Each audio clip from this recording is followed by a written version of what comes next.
பிதா குமாரன் பரிசுத்த ஆவியின் திருப்பெயரிலே ஆமென். ஜெபம் பண்ண கடவோம்.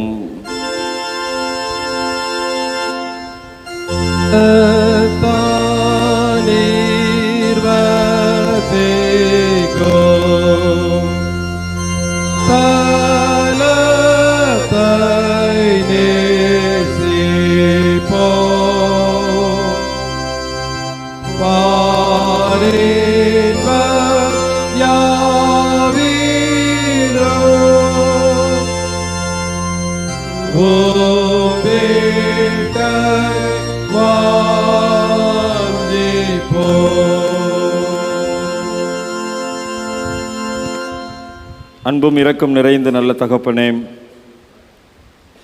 அட்வந்து காலத்தின் 4வது ஞாயிற்றுக்கிழமை திருவிருந்து வழிபாட்டிலே உம்முடைய திருமணத்தில் திருச்சபை மக்களாய் ஒன்றிணைந்திருக்கின்றோம்.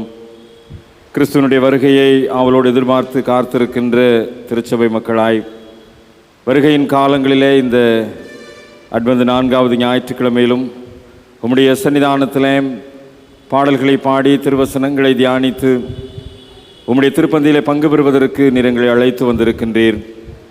ஆண்டவர் தாமே இந்த வழிபாட்டிலே எங்களோடு கூட இடைப்படுவீராக.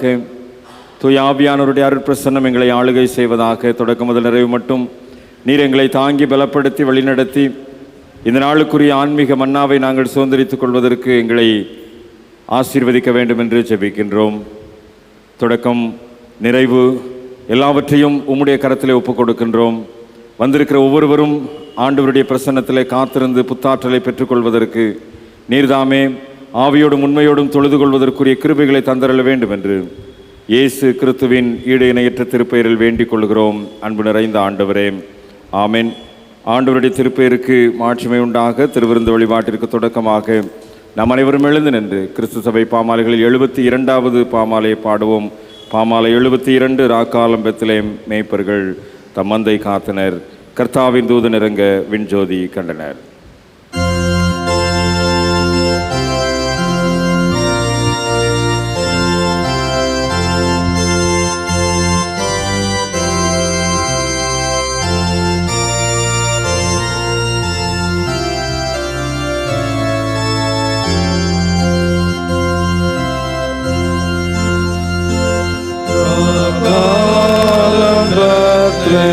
மேய்ப்பர்கள் தம்மந்தை காத்தனர், கர்த்தாவின் தூதன் இறங்க விண்ஜோதி கண்டனர். அவர்கள் அச்சம் கொள்ளவும்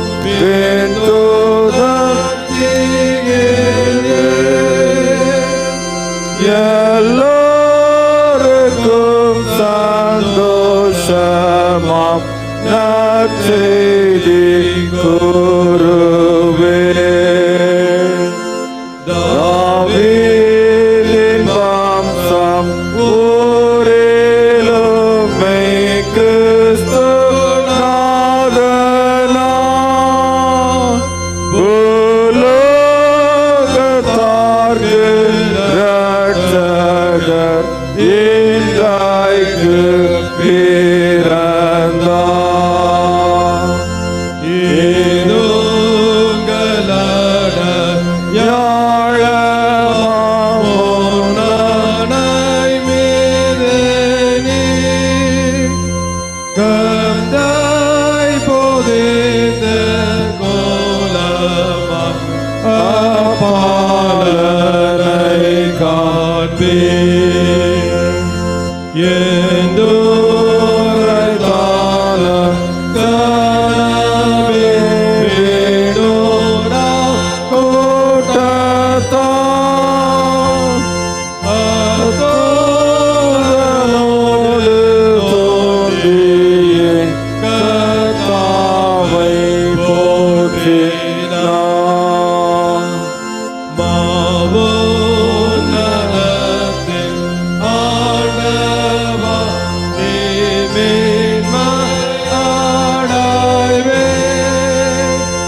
பூமியில் சமாதானமும்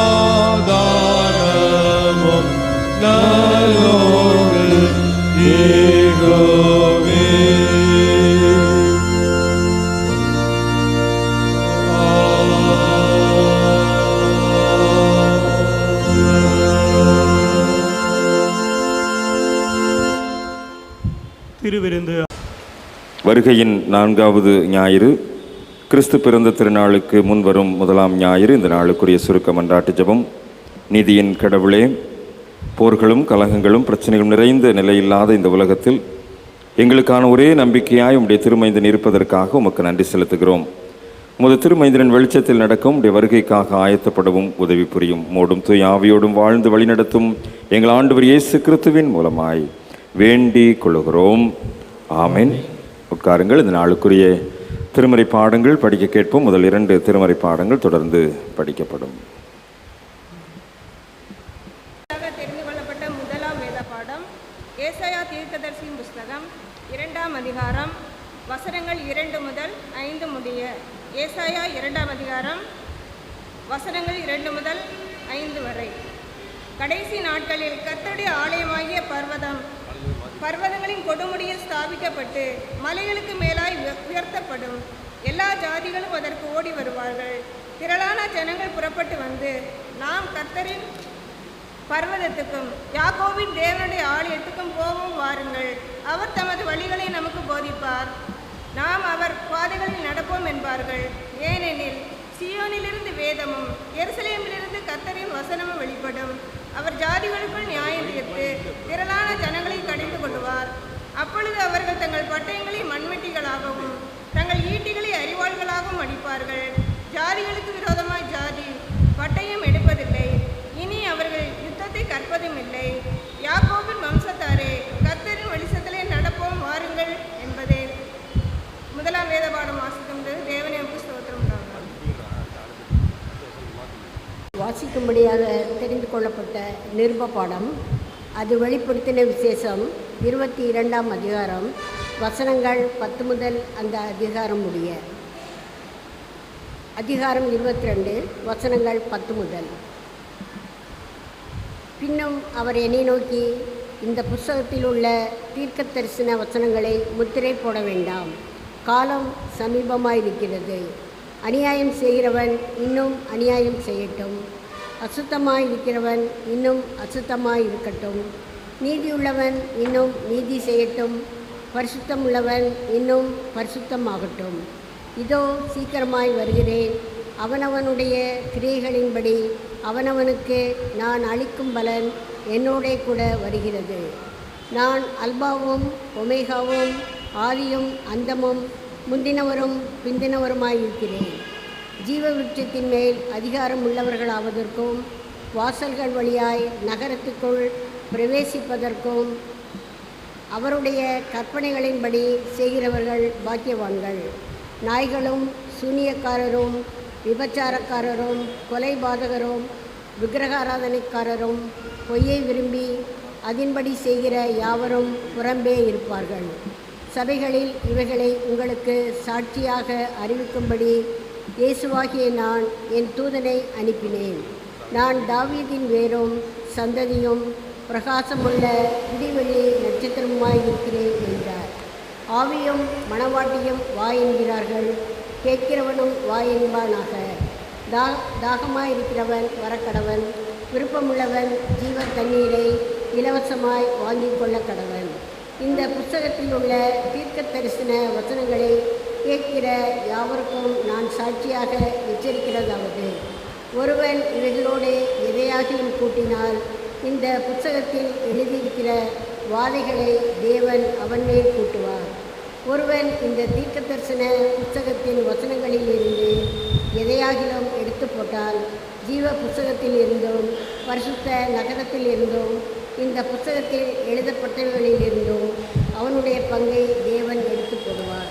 இவைகளை சாட்சியாக அறிவிக்கிறவர் மெய்யாகவே நான் சீக்கிரமாய் வருகிறேன் என்கிறார். ஆமேன். கர்த்தராகிய இயேசுவே வாரும். நம்முடைய கர்த்தராகிய இயேசு கிறிஸ்துவின் கிருபை உங்கள் அனைவரோடு கூட இருப்பதாக. ஆமேன். பாடம் முடிந்தது. கிறிஸ்துவே உமக்கு மகிமை உண்டாகும். மறுபடியும் கடவுளுடைய திருப்பெயருக்கு புகழ்ச்சி உண்டாக நாம் அனைவரும் எழுந்து நின்று 61வது பாமாலை கிறிஸ்தோரை எல்லாரும் களிகூர்ந்து பாடி என்று தொடங்கும் பாமாலை பாடுவோம். பாமாலை நிறைவில் நற்செய்தி பாடம் படிக்க கேட்போம்.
பெத்லகேம் ஊருக்கு வாருங்கள்.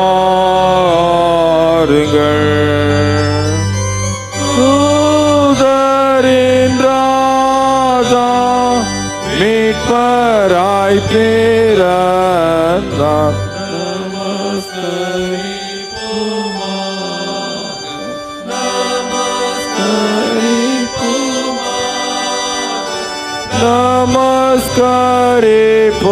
நமஸ்கரிப்போமாக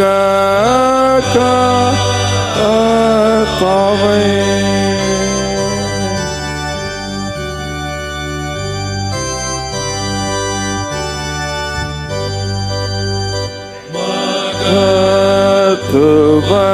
மகத்துவராஜா சேனையின் கர்த்தாவே, நாதி பிறந்தமா ஆண்டவா. மூலனைத்தானோ உமக்கேற்கும் தோட்டில்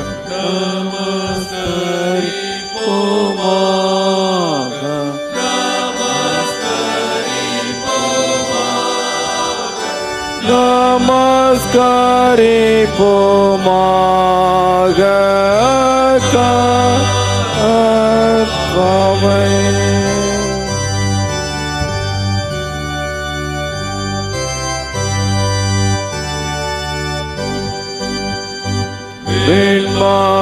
விண்மீனிலும் கனம் பெற்றோரென்று தாக்களே பாக்கிய வான்களே,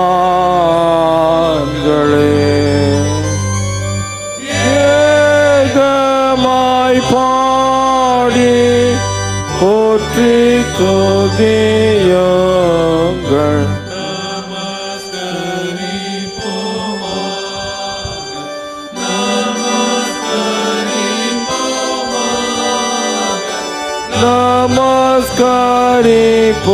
நமஸ்கரிப்போமாக கர்த்தாவே.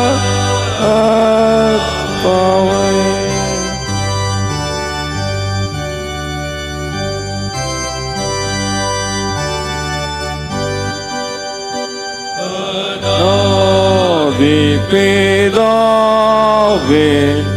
வார்த்தையான கிறிஸ்தே,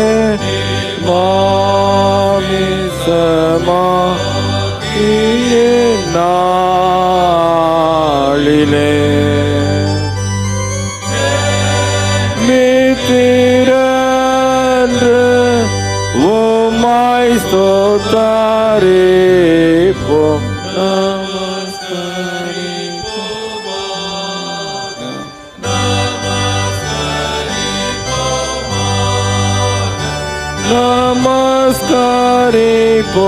நமஸ்கரிப்போமாக கர்த்தாவே.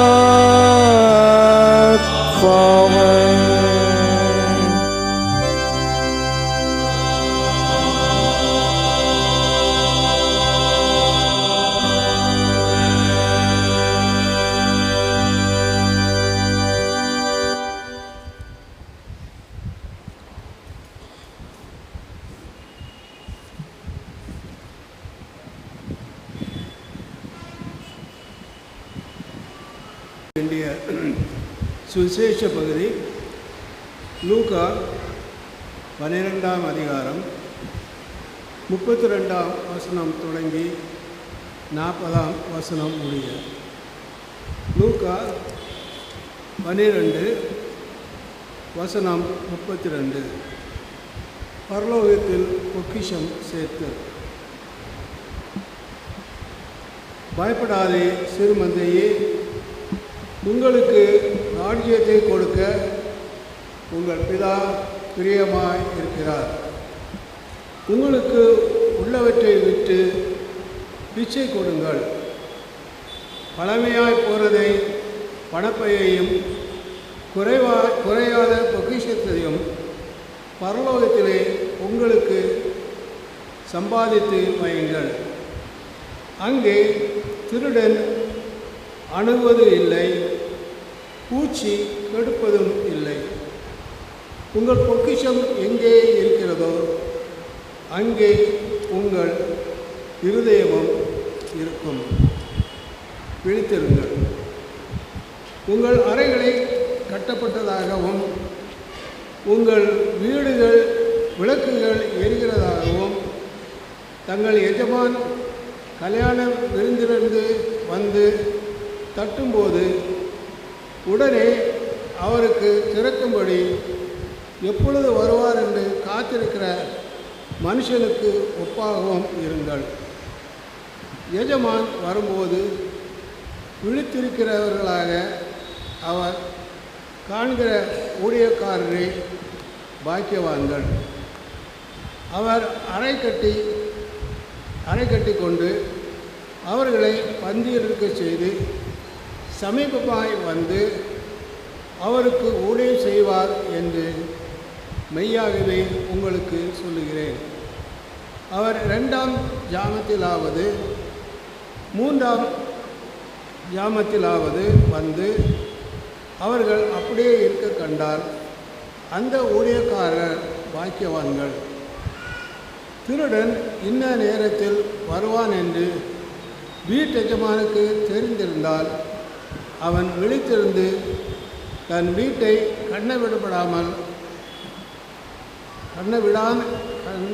விடான் என்பதை அறிந்து கொள்ளுங்கள். ஆகையால் நீங்களும் ஆயத்தமாய் இருங்கள்.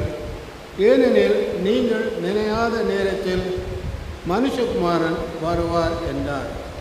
வாசிக்க வேண்டிய சுவிசேஷ பகுதி வாசித்து முடிந்தது. தேவனே உமக்கு மகிமை உண்டாவதாக. சபையார் அமர்ந்திருக்க இந்த நாளுக்குரிய மகிழ்விக்கு மன்னாவசனம் சொல்ல ஞாயிறு பள்ளி பிள்ளைகளை அன்புடன் அழைக்கிறேன். Bringing my recompense to repay for everyone for what he has done. Revelation 12:22.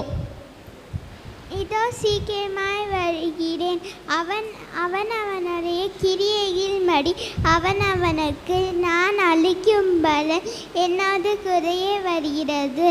வெளிப்படுத்தின விசேஷம் 22:12. இதோ சீக்கிரமாய் வருகிறேன், அவனவனுடைய கிரிகையின்படி அவனவனுக்கு என்னுடைய பலன் என்னுடைய கூட இருக்கும். வெளிப்படுத்தின விசேஷம் 22:12. இதோ சீக்கிரமாய் வருகிறேன், அவனவனுடைய கிரியைகளின்படி நான் அளிக்கும் பலன் என்னோட கூட வருகிறது. வெளிப்படுத்தின விசேஷம் 22:12.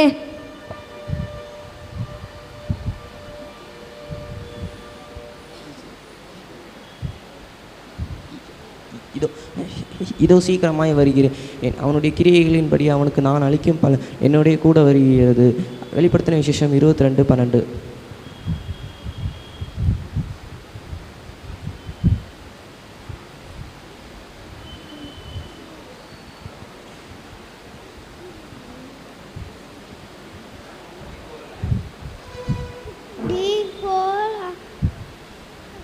Behold, I am coming soon, bringing my recompense to repay everyone for what he has done. Revelation 22:12. இதோ சீக்கிரமாய் வருகிறேன், அவனவனுடைய கிரியைகளின்படி அவனவனுக்கு நான் அளிக்கும் பலன் என்னுடைய கூட வருகிறது. வெளிப்படுத்தின விசேஷம் 22:12. இதோ நான் சீக்கிரமாய் வருகிறேன்,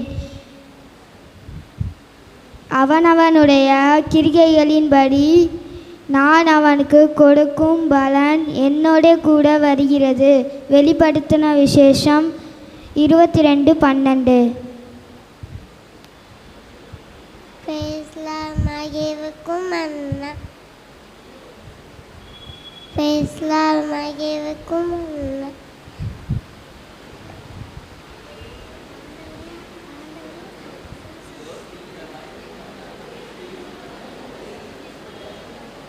பிரைஸ் தி லார்ட். மகிழ்விக்கும் அண்ணா தலைப்பு ஆண்டவரின் வருகைக்காக காத்திருக்கும் இதோ சீக்கிரமாய் வருகிறேன்,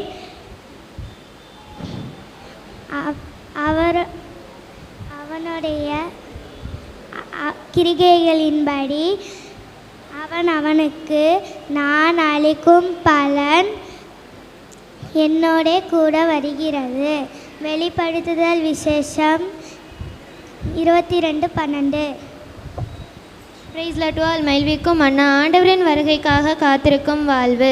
இதோ சீக்கிரமாய் வருகிறேன், அவனுடைய கிரியைகளின்படி அவனவனுக்கு நான் அளிக்கும் பலன் என்னோட கூட வருகிறது. வெளிப்படுத்தின விசேஷம் 22:12. ஆமீன். Behold, I am coming soon, bringing recompense to repay everything for what he has. Revelation 22:12. Behold, I am coming soon, bringing my recompense for what to repay everyone for what he has done. Revelation 22:12.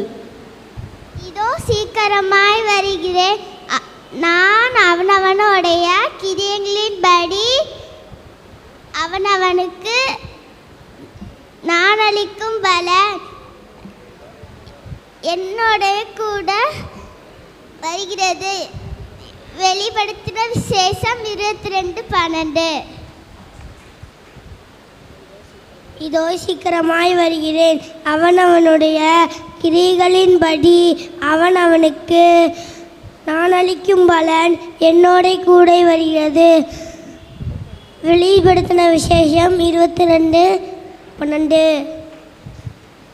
ஆண்டவரின் வருகைக்காக காத்திருக்கும் வாழ்க்கை. இதோ சீக்கிரமாய் வருகிறேன், அவனுக்கு நான் அளிக்கும் கிரிகைகளின்படி அவனுக்கு நான் அளிக்கும் பலன் என்னுடனே கூட வருகிறது. வெளிப்படுத்தின விசேஷம் 22:12. Maranatha, life in waiting. Behold, I am coming soon, bringing my recompense to repay everyone for what he has done. Revelation 22:12. இதோ நான் சீக்கிரமாய் வருகிறேன், அவனவனுடைய கிரியைகளின்படி அவனவனுக்கு நான் அளிக்கும் பலன் என்னோட கூட வருகிறது. வெளிப்படுத்தல் 22:12. இதோ நான் சீக்கிரமாய் வருகிறேன், அவன் அவனுடைய கிருபையின்படி அவன் அவனுக்கு நான் அளிக்கும் பலன் என்னோட கூட வருகிறது. வெளிப்படுத்தல் 22:12. Behold, I am coming soon, bringing my recompense to repay everyone for what he has done. Revelation chapter 22:12. இதோ சீக்கிரமாய் வருகிறேன், அவனவனுடைய கிரியைகளின்படி அவனவனுக்கு நான் அளிக்கும் பலன் என்னோட கூட வருகிறது. வெளிப்படுத்தல் விசேஷம் 22:12. இதோ நான் சீக்கிரமாய் வருகிறேன், அவனவனுடைய கிரியைப்படியை அவனவனுக்கு நான் அளிக்கும் பலன் என்னோட கூட வருகிறது. வெளிப்படுத்தின விசேஷம் 22:12. ஆண்டவரின் வருகைக்காக காத்திருக்கும் வாழ்க்கை. இதோ சீக்கிரமாய் வருகிறேன், நான் அவனவனுடைய கிரியைகளின்படி அவனவனுக்கு நான் அளிக்கும் பலன் என்னோட கூட வருகிறது. வெளிப்படுத்தின விசேஷம் 22:12. Behold, I am coming soon, bringing my recompense to repay everyone for what he has done. Revelation 22:12. Behold, I am coming soon, bringing my recompense, repay everyone for what we have done.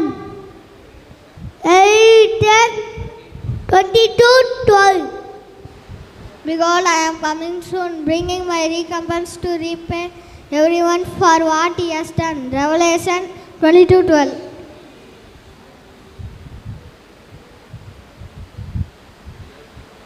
இதோ சீக்கிரமாய் வருகிறேன், அவருடைய கிரிகைகளின்படி அவனவனுக்கு நான் அளிக்கும் பலனை எனக்கு உன் கூட வருகிறேன். வெளிப்படுத்தல் விசேஷம் 22:12. Behold, I am coming soon, bringing my recompense to repay everyone for what he has done. Revolution 22:12. இதோ சீக்கிரமாய் வருகிறேன். அவனவனுடைய இருள்படி அவனவனுக்கு நான் அளிக்கும் பலன் என்னோட கூட வருகிறது. வெளிப்படுத்தல் 22:12.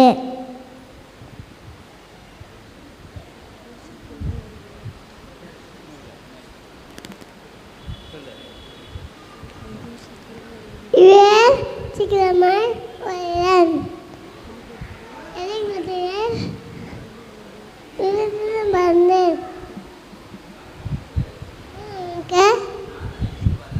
நான் பலன் எல்லாரும் குறை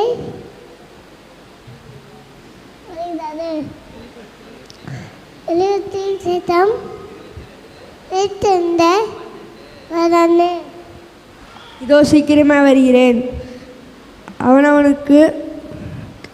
அவனவனுக்குரிய கிரியைகளின்படி நான் அவனவனுக்கு அளிக்கும் பலன் என்னுடனே கூட வருகிறது. வெளிப்படுத்துதல் 22:12. இதோ சீக்கிரமாய் வருகிறேன். அவனவனுடைய கிரியன்படி அவனவனுக்கு நான் அளிக்கும் பலன் என்னோடு கூட வருகிறது. வெளிப்படுத்தல் விசேஷம் 22:12. இதோ சீக்கிரமாய் வருகிறேன். அவனவனுடைய கிரியைகளின்படி அவனவனுக்கு நான் அளிக்கும் பலன் என்னுடனே கூட வருகிறது. வெளிப்படுத்தல் 22:12. பிரைஸ் லாட்டுவால் மகிழ்விக்கும் அண்ணா தலைப்பு ஆண்டவரின் வருகைக்காக காத்திருக்கும் வாழ்க்கை. இதோ சீக்கிரமாய் வருகிறேன். அவனவனுடைய கிரியைகளின்படி அவனவனுக்கு நான் அளிக்கும் பலன் என்னோட கூட வருகிறது. வெளிப்படுத்தின விசேஷம் 22:12. Thank you glory to God. இதோ சீக்கிரமாய் வருகிறேன். அவனுடைய கிரியைகளின்படி அவனுக்கு நான் அளிக்கும் பலன் என்னோட கூட வருகிறது. வெளிப்படுத்துதல் 22:12.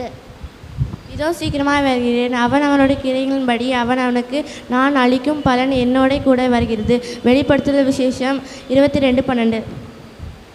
Maranatha, life is waiting. Behold, I am coming soon, bringing my recompense to repay everyone for what he has done. Revelation 22:12. Maranatha, life in waiting. Behold, I am coming soon, bringing my recompense to repay everyone for what he has done. Revelations 22:12. Maranatha, life in waiting. Behold, I am coming soon, bringing my recompense to repay everyone for what he has done. Revelation 22:12. இதோ சீக்கிரம் வருவேன். அவனவனுக்கு கிரியையின்படி அவனவனுக்கு நான் அளிக்கும் பலன் என்னோடு கூட வருகிறது. வெளிப்படுத்தல் விசேஷம் 22:12. Behold, I am coming soon, bringing my recompense to repay everyone for what he has done. Revelation 22:12. இதோ சீக்கிரமாக வருகிறேன். அவனுடைய கிரியைகளின்படி அவனவனுக்கு நான் அளிக்கும் பலன் என்னோட கூட வருகிறது. வெளிப்படுத்தின விசேஷம் 22:12. இதோ சீக்கிரமாய் வருகிறேன். அவனுடைய கிரியைகளின்படி அவனுக்கு நான் அளிக்கும் பலன் என்னுடன் கூட வருகிறது. வெளிப்படுத்தினேன் விசேஷம் 22:12. இதோ சீக்கிரமாய் வருகிறேன். அவனுடைய கிரியைகளின் அவனவனுக்கு நான் அளிக்கும் பலன் என்னுடைய கூட வருகிறது. வெளிப்படுத்தின விசேஷம் 22:12. அனைவரும் இணைந்து இந்த நாளுக்குரிய வசனத்தை சொல்லுவோம். ஆண்டவரின் வருகைக்காக காத்திருக்கும் வாழ்க்கை. ஆண்டவரின் வருகைக்காக காத்திருக்கும் வாழ்க்கை. இதோ சீக்கிரமாய் வருகிறேன். அவனவனுடைய கிரியைகளின்படி அவனவனுக்கு நான் அளிக்கும் பலன் என்னோட கூட வருகிறது. வெளிப்படுத்தின விசேஷம் 22:12. இந்த ஞாயிறு பள்ளி கிடையாது. ஆகவே பிள்ளைகள் தயவுசெய்து அமைதியாக உங்களுடைய பெற்றோர்களோடு கூட சேர்ந்து அமரும்படி அன்போடு கூட கேட்டுக்கொள்கிறேன். ஆண்டுடைய வார்த்தைக்காக நாம் ஆயத்தப்படுவோம். ஜெப பாடலை பாடின பிற்பாடு நம்முடைய இணை ஆயர் ஆண்டுடைய வார்த்தைகளை நம்ம மத்தியிலே பகிர்ந்து கொடுப்பார்கள்.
வாரும் பரிசுத்த ஆவியானவரே,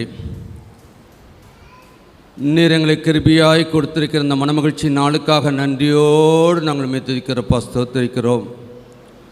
உம்முடைய பிள்ளைகளாகிய நாங்கள் உம்முடைய திரு சமூகத்தில் அமர்ந்து நீர் எங்களுக்கு கொடுக்கின்ற மன்னாவை பெரும்படியாய் நீர் கொடுத்திருக்கிற கிருபைக்காக நன்றி எடுத்திருக்கிறப்பா ஸ்தோத்திரிக்கிறோம்.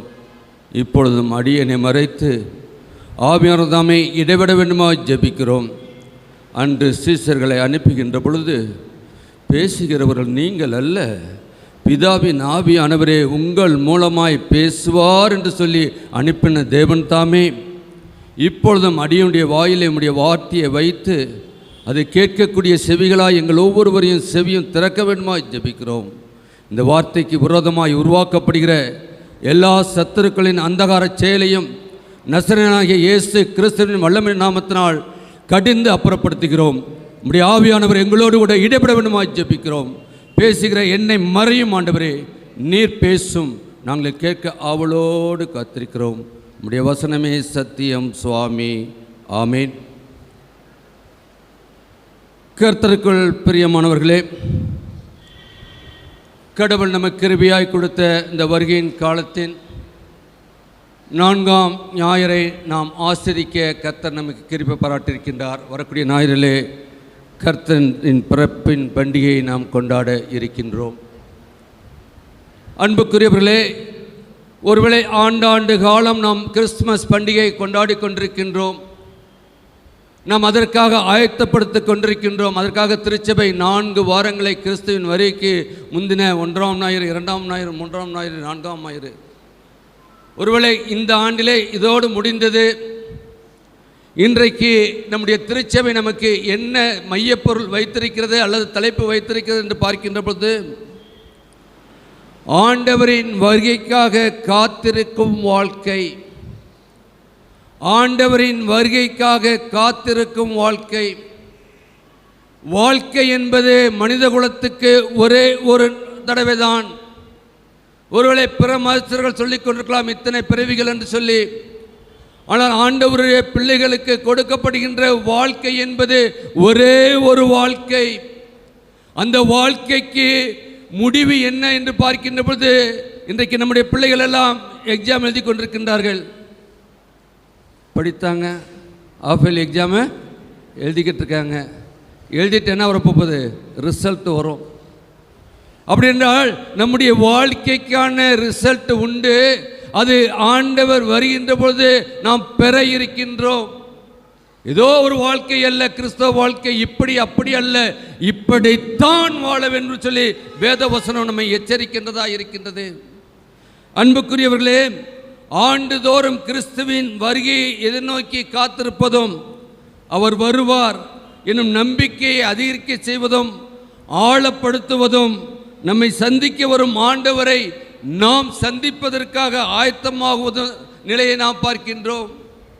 கிபி 45ஆம் நூற்றாண்டிலே எழுதின யாக்கோப்பின் நிருபத்திலே பார்க்கின்ற பொழுது 5ஆம் அதிகாரம் 8ஆம் வசனம் இப்படியாக சொல்கிறது: நீங்களும் நீடிய பொறுமையோடு இருந்து உங்கள் இருதயங்களை ஸ்திரப்படுத்துங்கள், கர்த்தரின் வருகை சமீபமாயிருக்கிறது. கர்த்தரின் வருகை சமீபமாயிருக்கிறது. ஒருவேளை கிபி 45 எழுதப்பட்ட யாக்கோப்பு நிருபத்திலே அது சொல்லப்பட்டது என்று சொன்னால், அதே வார்த்தை இன்றைக்கு கிபி 2025ஆம் ஆண்டிலே நாம் இருக்கின்ற பொழுதும் அதே வார்த்தை நமக்கு கொடுக்கப்படுகிறது சொன்னால், ஏன் ஏன் இன்னும் மனம் திரும்புதலுக்கு ஏற்ற காலங்களை கர்த்தர் கிருபையாய் நமக்கு கொடுத்து கொண்டிருக்கின்றார். அதே போன்று பார்க்கின்ற பொழுது கிபி 64 எழுதப்பட்ட பிலிப்பியர் நிருபத்திலே அப்போஸ்தலனாகிய பவுல் சொல்கிறார், 4ஆம் அதிகாரம் 5ஆம் வசனத்திலே, உங்கள் சாந்த குணம் எல்லா மனுஷருக்கும் தெரிந்திருப்பதாக கர்த்தர் சமீபமாயிருக்கிறார். கர்த்தர் சமீபமாயிருக்கிறார். ஒருவேளை முதலாம் வருகையை நாம் நினைவு கூர்ந்து ஆசரிக்கின்ற வேளையிலே அவருடைய 2ஆம் வருகை சமீபமாயிருக்கின்றது, அதிசமீபமாய் இருக்கின்றது என்பதை நாம் அறிந்து கொள்ள அழைக்கப்படுகின்றோம். அன்புக்குரியவர்களே, அன்றைக்கு இயேசுவின் வருகையின் உற்சாகம் பெருகும் போது மாரநாதா என்பார்கள். மாரநாதா என்பது அரேபிய மொழி. இது பார்க்கின்ற பொழுது பவுலியடியார் ஒரு இடத்துல தான் இதை குறிப்பிடுகின்றார். அது 1 கொரிந்தியர் 16ஆம் அதிகாரம் 22. ஒருவேளை நாம் வைத்திருக்கின்றதிலே திருவிவிலியத்திலே அது கொடுக்கப்படுகின்றது. அதில் பார்க்கின்ற பொழுது, ஆண்டவரின் அன்பு செலுத்தாத எவரும் சபிக்கப்படுக. மாரநாதா புது மொழிபெயர்ப்பில் கொடுக்கப்பட்டிருக்கின்ற வார்த்தை நாம் கையிலே வைத்திருக்கின்ற வேத பகுதியில் சொல்லுகின்ற பொழுது, அதே எங்கள் ஆண்டவரே வாரும் என்றால் நாம் சொல்லுகின்ற பொழுது ஆண்டவர் வர வேண்டும். இதுதான் என்னுடைய ஆவலாக இருக்கின்றது, என்னுடைய ஜெபமாக இருக்கின்றது. நாட்களை பார்க்கின்ற பொழுது நாம் கொண்டிருக்கின்ற விசுவாசத்திலே நிலைத்திருக்க முடியவில்லை, நாம் கொண்டிருக்கின்ற அன்பிலே நாம் நிலைத்திருக்க முடியவில்லை, நம்முடைய ஐக்கியத்திலே நாம் நிலைத்திருக்க முடியவில்லை. அன்றாட பிரச்சனைகள், அன்றாடம் போராட்டம், அன்றாட வியாகுலம், அன்றாட வேதனை நாம் சந்தித்து கொண்டே இருக்கின்றோம். ஆண்டவரே சீக்கிரம் வாரும். போதும் இந்த உலக வாழ்க்கை உம்முடைய நியாயத்தீர்ப்புக்கு முன்பாக நாங்கள் நிற்கக்கூடாதபடி, எங்களுடைய வாழ்க்கை செல்லாதபடி ஆண்டவரே வாரும் என்று சொல்லி அழைக்கின்ற மக்களாய் நாம் இருக்க அழைக்கப்படுகின்றோம். அன்புக்குரியவர்களே, இதை பார்க்கின்ற பொழுது அரேபிய வார்த்தையிலே அங்கு சொல்கின்ற பொழுது பவுல் மாரநாதா என்னும் வார்த்தையை மட்டும் அரேபியாலே பயன்படுத்துகின்றார். யூதா இயேசுவை மாறன் என்று அழைப்பர். பவுல் மாறன் என அழைக்க இதய மொழியை பயன்படுத்துகிறார். இயேசுடைய தொடர்புடைய மார் என்பது தொடக்க காலத்தில் மட்டுமல்ல, இப்போதும் கூக்குரலில் ஒழுக்குகிறது. இயேசுவின் வருகைக்கான அச்சாரத்தை வெளிப்படுத்துகிறது. தற்போது நாம் சுய கட்டுப்பாடோடு, நேர்மையோடு, தெய்வீகத்தோடு கூட, பகிர்வோடு கூட, மாண்போடு கூட நாம் வாழ அழைக்கப்பட்டவர்களாக இருக்கின்றோம். அதுதான் ஆண்டவர் எதிர்பார்க்கின்ற காரியம். அதான் ஆண்டவர் வருகின்ற பொழுது உங்களிடத்திலும் என்னிடத்திலும் அவர் எதிர்பார்க்கின்ற ஒன்று. இன்றைக்கு சற்று நேர தியானத்திற்கு பார்க்கின்ற பொழுது இதை 2 தலைப்புகளிலே தியானிக்க பரிசுத்த ஆவியானவர் நமக்கு கிருபை செய்வார். ஒன்று, இறை வாக்கை நாடுவோர் வாழ்வர். நாம் வாழ அழைக்கப்பட்ட மக்கள் நாம் எப்படியாக இருக்க வேண்டுமாம்? இறை வாக்கை நாடுவோர் வாழ்வர். இரண்டாவது, இறை வாக்கு அருளப்பட்டோர் வாழ்வர். இறை வாக்கு அருளப்பட்டோர் வாழ்வர். அன்புக்குரியவர்கள், நாம் எடுத்துக்கொள்வோம். நாம் வாசித்த முதலாம் வேத பாடத்தை எடுத்து வைத்துக் கொள்வோம். அங்கு பார்க்கின்ற போது ஏசாயா தீர்க்கர் சொல்லுகிறார் 2ஆம் அதிகாரத்திலே, அங்கு 2 முதல் 5 வசனங்களை பார்ப்போம் என்று சொன்னால், அங்கு சொல்கிறார், கடைசி நாட்களில் கர்த்தருடைய ஆலயமாகிய பர்வதங்களின் கொடுமுடியில் ஸ்தாபிக்கப்பட்டு மலைகளுக்கு மேலாய் உயர்த்தப்படும். எல்லா ஜாதிகளும் அதற்கு ஓடி வருவார்கள். ஆண்டவருடைய நாமம் எங்கு விளங்குகின்றதோ, ஆண்டவர் எங்கு மகிமைப்படுகின்றார் என்று சொல்லி பார்க்கின்ற போது அவரிடத்திலே மக்கள் ஓடி வர வேண்டும். நாம் ஓடி வருகின்ற மக்களாய் இருக்கின்றோமா? இன்றைக்கு தீர்க்க சொல்லுகின்றார், நாட்டையும் நாட்டு மக்களுடைய சூழலையும் கண்டு வருங்காலத்தை மிக அருகில் கண்டவராக இதை வெளிப்படுத்துகின்றார். இறை மக்களில் உள்ள தீமையும் தீமை செய்வரையும் அதனால் பாதிப்புள்ளாவார்கள் என்கிறதையும் நாம் காண்கின்றோம். அன்புக்குரியவர்களே, நம்முடைய வாழ்க்கையை ஒரு விசை ஆராய்ந்து பார்க்க அழைக்கப்படுகின்றோம். நம்முடைய வாழ்க்கை எப்படிப்பட்டதாக இருக்கின்றது? ஆண்டவர் விரும்புகின்ற வாழ்க்கை நம்முடைய வாழ்க்கையாய் இருக்கின்றதா என்பதை நாம் அறிந்து கொள்ள அழைக்கப்படுகின்றோம். அங்கு பார்க்கின்ற பொழுது கொடுமுடியில் ஸ்தலத்தை, ஆலயத்தை அங்கு பார்ப்போம். அது ஸ்தாபிக்கப்படும். இந்த ஆலயம் எங்கு? கொடுமுடியில் ஸ்தாபிக்கப்படும். யூத மலைகள் மற்ற மலைகள், ஒலிவமலை மற்றும் மோரியா மலையை விட சிறிதாக இருந்தவை பெரிதாக உயர்ந்துள்ளது. மலையில் அமைந்துள்ள திருக்கோயிலை நாம் 4 திசையிலிருந்து பார்க்க முடியும் என்பதை நாம் அறிந்திருக்கின்றோம்.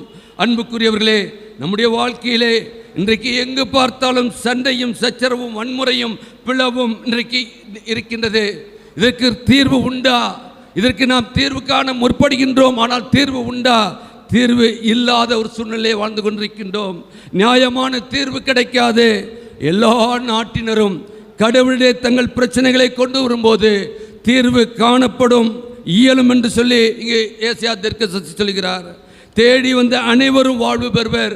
ஆண்டவரிடத்தில் நாம் வருகின்ற பொழுதுதான் நமக்கான நிலையான வாழ்வை நீங்கள் நானும் பெற்றுக்கொள்ள முடியும் என்பதை நாம் அறிந்து கொள்ள அழைக்கப்படுகின்றோம். இன்றைக்கு நாம் பார்க்கின்ற பொழுது ஒவ்வொரு நாட்டின் பாதுகாப்பு துறையிலும் எளிய மக்கள், வாழ்வு தேடும் மக்கள் பாதுகாக்கப்படுவதில்லை. அவர்கள் அச்சுறுத்தப்படுகின்றார்கள். ஆனால் வாழ்வு பெறும் சூழ்நிலை வரும். எப்பொழுது? அதற்காகத்தான் ஆண்டவர் வர இருக்கின்றார். உங்களுடைய என்னுடைய கண்ணீரை கண்டிருக்கின்றார். உங்களுடைய என்னுடைய பிரச்சனையை கண்டிருக்கின்றார். நீங்கள் நானும் நீதிக்காகவும் நேர்மைக்காகவும் போராடி கொண்டிருக்கின்ற போராட்டத்தை அவர் கண்டிருக்கின்றார். அவர் வருகின்ற பொழுது ஒருவேளை இன்றைக்கு நாம் சொல்லுவோம்ல, உன்னோட பண்ணுற அக்கிரமம் எவ்வளவு, ஆனால் எத்தனை பேர் போகிறாங்க? 1000 பேர் போகிறாங்க. அநியாயமும் அக்கிரமம் பண்ணுகிறவர்களோடு 1000 பேர் போடலாம். ஆனால் ஆண்டவர் இயேசு யார் நீதியோடும் நேர்மையோடும் வாழ்கின்றார்களோ அவர்களோடு அவருடைய கரம் உண்டு. அவர்களோடு அவர் பயணிப்பார். இதுதான் நமக்கு வேதம் சொல்கின்றது. நாம் தேவன் அநீதி உள்ளவர்களுக்கு தேவன் அல்லவே அல்ல. வருகையின் காலத்தை நாம் ஆசரிக்க இருக்கின்றோம். 2ஆம் வருகையிலே அதற்கான பலன் உண்டு, நிச்சயமாக உண்டு. அதை நாம் சந்தித்தே ஆக வேண்டும். அன்புக்குரியவர்களே, நாம் வாசித்த 4ஆம் வசனம் சொல்லுகின்றது. அங்கு பார்க்கின்றோம். 2:4 வாசிக்கலாமே. அவர் ஜாதிகளுக்குள் நியாயம் தீர்த்து திரளான ஜனம் எங்க? அதான் கொஞ்சம் முன்னால் சொன்னேன். அநியாயம் அக்கிரமம் பண்றவனோட 1000 பேர், அதான் திரளான கூட்டம். அவர்களோடு இருப்பார், அவர்களை கடிந்து கொள்வார். அப்பொழுது அவர்கள் தங்கள் பட்டயங்களை மண்வெட்டிகளாகவும் தங்கள் ஈட்டிகளை அரிவாள்களாகவும் அடிப்பார்கள். ஜாதிக்கு விரோதமாய் ஜாதி பட்டயம் எடுப்பதில்லை. இனி அவர்கள் யுத்தம் கற்பதும் இல்லை. ஒருவேளை யுத்தம் பண்ணுகின்றோம், ஒருவேளை ஆண்டவருடைய பிள்ளைகளுக்கு விரோதமாய் நாம் எழுவோம் என்று சொன்னால் ஆண்டவர் யுத்தம் செய்கின்றவராய் இருக்கின்றார். நாம் அல்ல. நமக்கு விரோதமாய் எந்த ஆயுதம் உருவாக்கப்பட்டாலும் அது வாய்க்காதே போகும். கர்த்தர் உங்களுக்காக யுத்தம் பண்ணுவேன் என்று சொன்ன கர்த்தர் நீதி உள்ளவர். நீதிக்காக நீங்கள் இருக்கின்ற பொழுது அதற்கான பலன் உண்டு என்பதை நீங்கள் அறிந்து கொள்ள அழைக்கப்படுகின்றீர்கள். அன்புக்குரியவர்களே, என்னால் அங்கு பார்க்கின்ற பொழுது ஆண்டவருடைய வருகையிலே உலக அமைதி உண்டு. ஆயுதங்கள் எல்லாம் அங்கு எல்லாம் மாறும். அங்கு பார்க்கின்ற பொழுது எப்படியாக மாறுமாம்? அங்கு பட்டயம் என்னவாக மாறும்? மண்வெட்டியாய் மாறும். ஈட்டி அறிவாளா மாறும். அடுத்ததாக இன்னொரு பட்டயத்தை சொல்றாங்க. என்ன பட்டயம்? ஜாதி பட்டயம் எடுப்பதில்லை. அன்புக்குரிய திருச்சபை மக்களே, நான் என்னைக்கியா பட்டயத்தை எடுத்தேன்? நான் என்னைக்கியா இதை ஈட்டி எடுத்தேன்? என்னுடைய வாழ்க்கையில் என்னைக்கியா நான் எடுத்தேன்? அன்புக்குரிய திருச்சபை மக்களே, நம்முடைய செயல்பாடுகள் இன்னைக்கு, நம்முடைய பேச்சு, நம்முடைய நடக்கை பட்டயமாக இருக்கின்றது. மற்றவர்களை நாம் ஈட்டியால் குத்தி கொண்டிருக்கின்றோம். நாம் செய்ததுதான் சரி என்று சொல்லி நாம் மார்தட்டி கொண்டிருக்கின்றோம். ஆண்டவர் அன்றைக்கு ஈட்டியால் அவருடைய விழாவிலே குத்தப்பட்டாரே, எதற்காக? எதற்காக? உங்களையும் என்னையும் மீட்கும்படியாக அல்லவா அவர் கல்வாரி சிலுவையிலே ஈட்டியிலே குத்தப்பட்டாரே.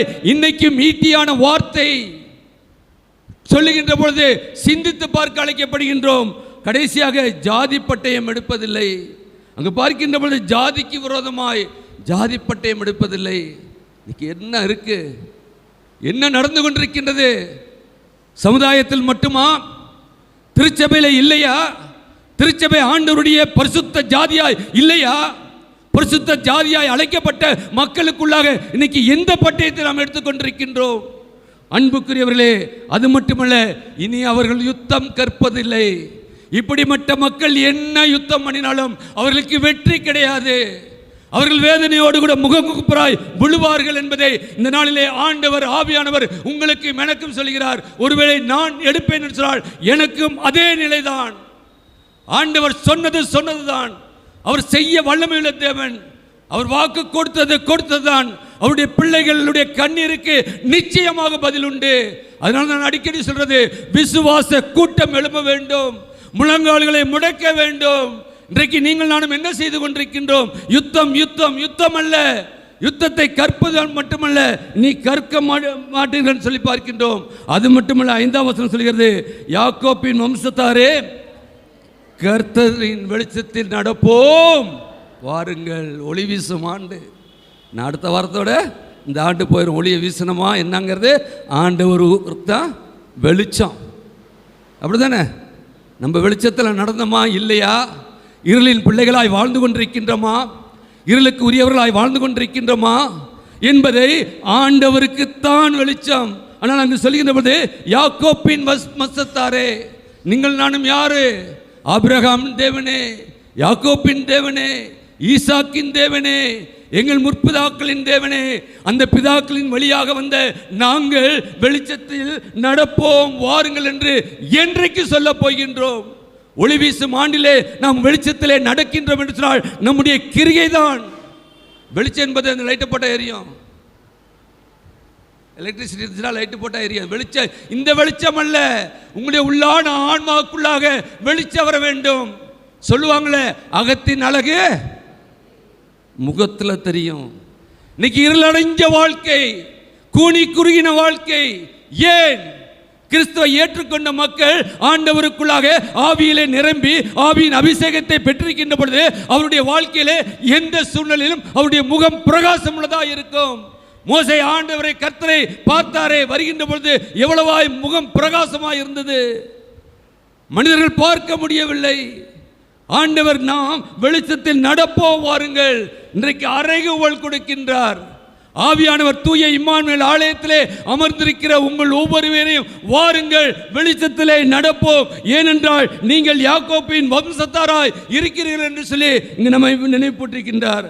அன்புக்குரியவர்களே, நம்முடைய வாழ்க்கையிலே ஒரு விசை, ஆண்டவரே, நீர் எனக்கு கொடுத்த காலங்களை நான் அறிந்திருக்கிறேனப்பா, நான் நடந்து வந்த பாதையை நீர் அறிந்திருக்கிறப்பா. இருபையாய் கொடுத்த 2025ஆம் ஆண்டின் இன்றைக்கோடு அடுத்த ஒரே ஒரு வாரம், அப்புறம் 25 கிடைக்காது. போனது தான். இந்த ஆண்டாவது ஆண்டவர் எதிர்பார்க்கின்ற காரியங்கள் நம்முடைய வாழ்க்கையிலே நடைபெற வேண்டும் என்றால் நம் அச்சம், திகில், பயம் இல்லாத ஒரு சூழ்நிலை வாழ வேண்டும். நாம் நீதிக்காக நிற்கின்ற பொழுது பயமுறுத்தல் உண்டு, அச்சம் உண்டு. அதை எல்லாவற்றையும் அகற்றுகின்ற கர்த்தர் நம்மோடு இருக்கின்றார். அவர் ஜீவனுள்ள தேவனாய் இருக்கின்றார். மரித்தேன் ஆனாலும் சதா காலமும் உங்களோடு இருக்கிறேன் என்று திருவுளம் பற்றிருக்கின்றார். எனவே எந்த சூழ்நிலும் பயப்பட தேவையில்லை. வாழ்ந்தாச்சு, எத்தனை நாள் வாழ்ந்தோம் என்றல்ல, எப்படி வாழ்ந்தோம்.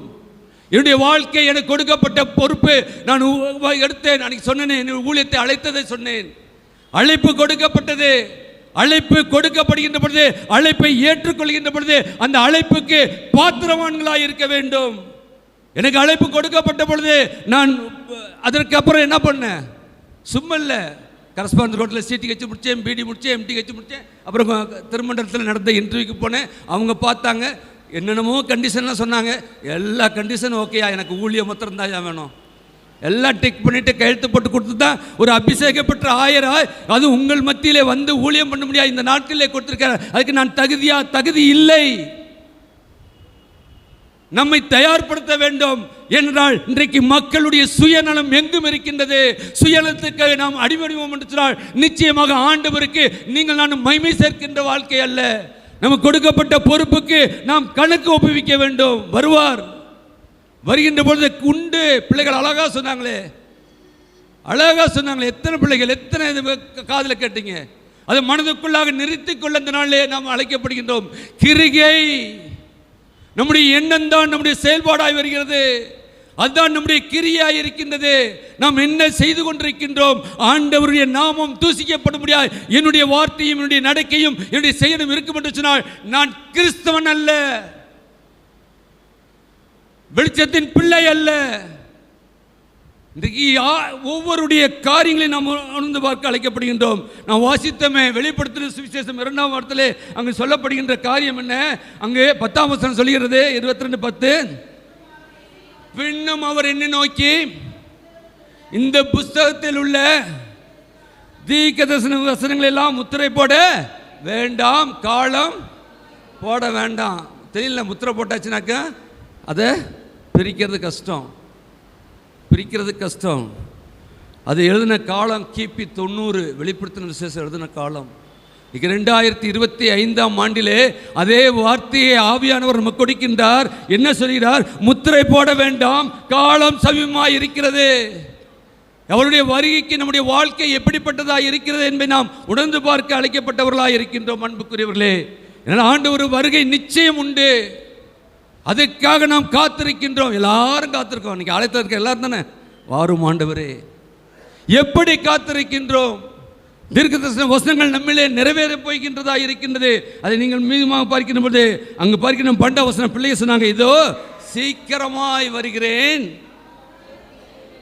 அவன் அவனுடைய கிரியைக்கின்படி அவனுக்கு நான் அளிக்கும் பலன் என்னோடு கூட வருகிறது.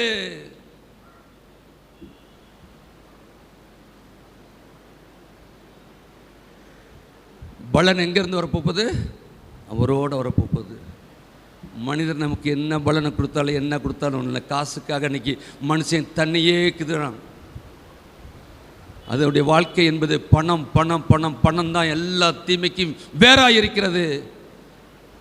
இன்றைக்கு அந்த தான் இன்றைக்கு எங்கு பார்த்தாலும் எந்த நீதி நியாயமற்ற பண ஆசை பிடித்த மக்களாய் வாழ்ந்து கொண்டிருக்கின்றார்கள். அது இயேசுவை அறியாத மக்கள் வாழ்ந்து போகட்டும். இயேசுவை இரட்சகராக ஏற்றுக்கொண்ட நீங்கள் நானும் எந்த சூழ்நிலையும் பணத்திற்கு அடிமையாகி பணம் ஒரு பைசா ஆண்டவருடைய சன்னிதானத்திலிருந்து நாம் எடுத்து செலவு பண்ணுவோம் என்று சொன்னால் அதற்கு கணக்கு ஒப்புவிக்க வேண்டியவர்களாக இருக்கின்றோம்.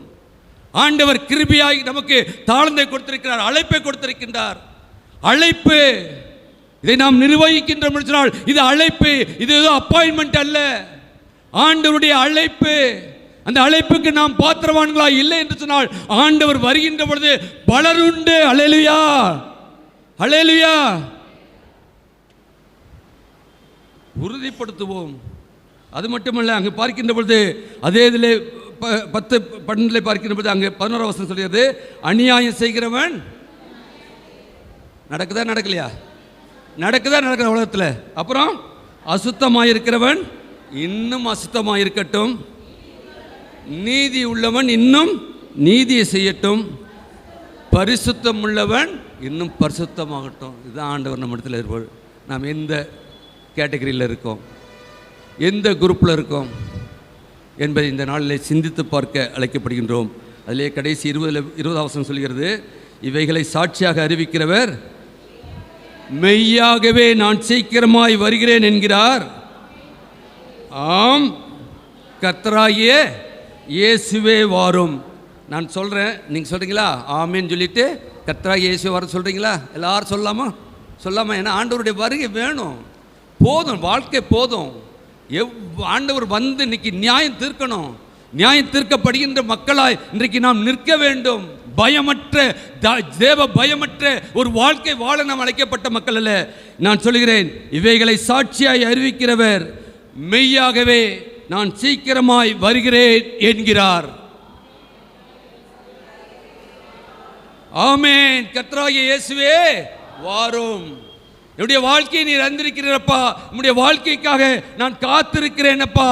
ஆம் ஆண்டவரே, இந்த 2025ஆம் ஆண்டை கிருபையாய் கொடுத்தீர். உம்முடைய வருகைக்காக நான் காத்திருக்கிறேன். என்னால் இன்றைக்கு வருவீர் என்று சொன்னால் நான் உம்மோடு கூட இருக்கின்ற வாழ்க்கை, உம்மோடு பயணிக்கின்ற வாழ்க்கை, நித்திய காலமாய் அவரோடு கூட இருக்கின்ற வாழ்க்கை. எனவே வாரும் ஆண்டவரே என்று சொல்லி நாம் அழைப்போம். நிச்சயமாக நம்முடைய சத்தத்தை கேட்ட கர்த்தர் நீங்களும் நானும் ஏறெடுத்த மன்றாட்டுக்கு நிச்சயமாக பதில் கொடுப்பார். பதில் கொடுப்பவர் மட்டுமல்ல, அதற்காக ஆண்டவர் வருகின்ற பொழுது பலனை கொண்டு வருவார் என்பதை நாம் அறிந்து கொள்ள அழைக்கப்படுகின்றோம். இரண்டாவதாக, இறைவாக்கு அருளப்பட்டோர் வாழ்வர். இறைவாக்கு அருளப்பட்டோர் வாழ்வர். நாம் வாசித்த நற்செய்தி பகுதியை எடுத்து வச்சுக்கொள்வோம். அதில் 12ஆம் அதிகாரம் 32ஆம் வசனம், பயப்படாதே சிறுமந்தையே, உங்களுக்கு ராஜ்யத்தை கொடுக்க உங்கள் பிதா பிரியமாயிருக்கிறார். ஹல்லேலூயா, ஹல்லேலூயா, ஹல்லேலூயா. நீங்களும் நானும் ஆராதிக்கின்ற கர்த்தர் உங்களுக்கும் எனக்கும் ராஜ்யத்தை கொடுக்க பிரியமாயிருக்கிறார். அவர் இன்றைக்கு வாரும் என்று சொல்லி நாம் அழைத்திருக்கின்றோம். அந்த அழைப்பை கேட்ட கர்த்தர் நிச்சயமாக நாம் வர அழைக்கப்படுகின்றோம். என்னால் பயம் நமக்கிடத்திலே அகற்றப்பட வேண்டிய ஒன்று. ஏனென்றால் ஆண்டவர் சொல்கின்ற பொழுது பயப்படாதே, பயப்படாதே. அவர் ஆண்டவராகிய இயேசு கிறிஸ்து இந்த உலகத்திலே பிறந்த பொழுது சொன்ன வார்த்தை பயப்படாதே. ஆம், பயப்பட்ட ஒரு வாழ்க்கை வாழ்கின்ற பொழுதுதான் ஆண்டவருக்கு ஏற்ற வாழ்க்கை. என்னால் பயம் வருகின்ற பொழுது நாம் என்ன செய்கிறோம்னே தெரியாது. ஆளை கண்டாலும் பயம், இவரை கண்டா பயம், சொல்லுங்களே, அவரை கண்டா பயம். அப்படித்தானே? பயமா இல்லையா? திருடனுக்கு போலீஸ்காரனை கண்டா பயம் உண்டா இல்லையா? அப்படின்னா பிள்ளைகளுக்கு படிக்கலைன்னா ஆசிரியரை கண்டா பயம். இன்னைக்கு பயந்து பயந்து வாழ அழைக்கப்பட்ட மக்கள் நாம் அல்ல. ஏன்னா நம்மோடு கூட இருக்கின்ற கர்த்தர் பயப்படாதா என்று சொல்லி நமக்கு வாக்கு கொடுத்திருக்கின்றார். அவர் வாக்கு மாறாதவர். மனிதன் வாக்கு மாறுவான். இந்த ஆண்டு ஆரம்பித்த பொழுது எத்தனை வாக்குறுதிகள், எத்தனை பேர். இன்றைக்கு இருக்கிற சூழ்நிலை என்ன? நம்பினவரெல்லாம் கைவிட்ட நிலை. அது இன்னைக்கு துரோகம் என்பது ஏதோ துரோகி மட்டும் விரோதியை மட்டும் பார்க்க முடியாது. நம்பிக்கை விரோதிகளும் உண்டு, நம்பிக்கை துரோகிகளும் உண்டு, நம்பி கெட்டு போனவர்கள் உண்டு. இவர் தான் எல்லாம், இவர் செய்வார் என்று சொன்ன பொழுது செய்த பொழுது இன்னைக்கு நம்பினது நிமித்தமாய் இன்னைக்கு கெட்டு போனவர்கள் உண்டு. அன்புக்குரியவர்களே, துரோகிகளை மன்னிச்சிடலாம், நம்பிக்கை துரோகிகளை மன்னிக்கக்கூடாது. அது ஆண்டவர் பார்த்துக்குவார். ஆனால் அதனால தான் ஆண்டவர் சொல்கிறார், உங்களால் கூடுமான மட்டால் எல்லாரோடும், கூடுமான மட்டால் நீங்கள் எல்லாரோடும் சமாதானமாக இருங்க, கூடுமான மட்டும். ஏன்னா நமக்கு இருளோடு நமக்கு ஐக்கியம் இல்லை. நாம் வெளிச்சத்தின் பிள்ளைகள். இருளுக்கும் நாம் உடன்பட முடியாது. இன்னைக்கு ஆண்டவர் நம்ம எதிர்பார்க்கின்றது. அவர் சொல்லுகின்ற பொழுது சிறுமந்தையை பயப்படாதே என்று சொல்லுகின்றார். அது மட்டுமல்ல, உலகில் நாம் சிறுபான்மையினராக, ஏழையராக, பாமர மக்களை அச்சுறுத்தும் திட்டங்களையும் பெருசெயல்களும் இந்த நாட்களில் செய்து கொண்டிருக்கின்றோம். இன்றைக்கி என்ன நடக்குது? இந்த தேசத்தை ஆளுகின்ற அரசாங்கம் என்ன பண்ணிக்கிட்டு இருக்கு? பிட்டு வைக்கிறாங்களே, என்னது? ஓட் சோர், ஓட்டு திருட்டு, அதானே ஓட் சோர். பதவி என்பது நாம் எப்படி பதவியில் அமர்ந்திருக்கிறோம் என்பதை அறிந்து கொள்ளத்தக்கதானது. எப்படியும் வரலாம், இப்படித்தான் இருக்கணும், இப்படித்தான் வரணும். ஆண்டவருடைய அழைப்பு இருக்கும் என்று சொன்னால் அதற்கு நம்மை அர்ப்பணித்து, அதற்கு நம்மை முழுமையாக அர்ப்பணித்து, யாரையும் சாராதபடி எனக்கு கொடுக்கப்பட்ட பொறுப்பு, எனக்குள்ள பொறுப்பு என்று சொல்லி நாம் எடுத்து நாம் செய்வதற்கு திராணியோடு கூட ஆண்டவருடைய திருச்சமூகத்திலே முழங்கால் படியிட்டு நாம் அர்ப்பணிக்க வேண்டும். இன்னைக்கு நம்ம என்ன செஞ்சுக்கிட்டு இருக்கோம்? ஒன்றியில் இருக்கின்ற அரசாங்கம் என்ன செஞ்சுக்கிட்டு இருக்கு? வந்தது இது, மாநிலங்கள்லேயும் அது மாதிரி எல்லாம் திருட்டு. ஆனால் ஜெயிச்சாச்சு. ஆட்சி, அதிகாரம், அன்றாட ஒரு சட்டம். இன்னைக்கு என்னாச்சு? எஸ்ஐஆர் போட்டாங்க. எத்தனை பேர்? 79 லட்சம் வாக்காளர் தமிழ்நாட்டிலிருந்து நீக்கப்பட்டிருக்கின்றார்கள். எங்கே போய் கொண்டிருக்கின்றது நாம் வாழ்கின்ற இந்தியா? எங்கே போய் கொண்டிருக்கின்றோம்? நாம் கிறிஸ்துவை ஏற்றுக்கொண்ட கிறிஸ்தவர்களாகிய கிறிஸ்துவ கூட்டம் நமக்குள்ளாக ஒரு ஒன்றிணைப்பு உண்டா? ஒருவேளை ஒரு நாளைக்கு மேடை போட்டு ஒன்றிப்பின் கிறிஸ்மஸ் விழா, அழகான பெயர். அதெல்லாம் உண்மையில கடவுள் ரொம்ப மகிமைப்படுவார். ஒன்றிப்பின் எங்கே இருக்கின்றது ஒன்றிப்பு? சபைகளில் ஒன்றிப்பு உண்டா? திருச்சபைகளில் ஒன்றிப்புக்கு உண்டா? கிறிஸ்துவ மதத்துக்குள்ளாக எந்த பிரிவாக இருந்தாலும் நமக்குள்ளாக ஒன்றிப்பு உண்டா? மனதார ஒருவரை ஒருவர் நாம் ஏற்றுக்கொண்டு வாழ்கின்றவராக இருக்கின்றோமா? எங்கே இருக்கின்றோம்? சிந்தித்து பார்க்க அழைக்கப்படும். ஏன்னா ஆசீர்வாதம். நீ என்ன பண்ணு, ஆண்டவர் உன்னை ஆசீர்வதிப்பார். 2025ஆம் ஆண்டு உனக்கு ஆசீர்வாதத்தின் ஆண்டு. நீ கேட்பதெல்லாம் உனக்கு கொடுக்கப்படும். இன்னும் 14 நாள் தான் இருக்கு. 14 நாள் நீ எல்லாம் கிடைச்சிடும் சொல்லிட்டு போயிடலாம்.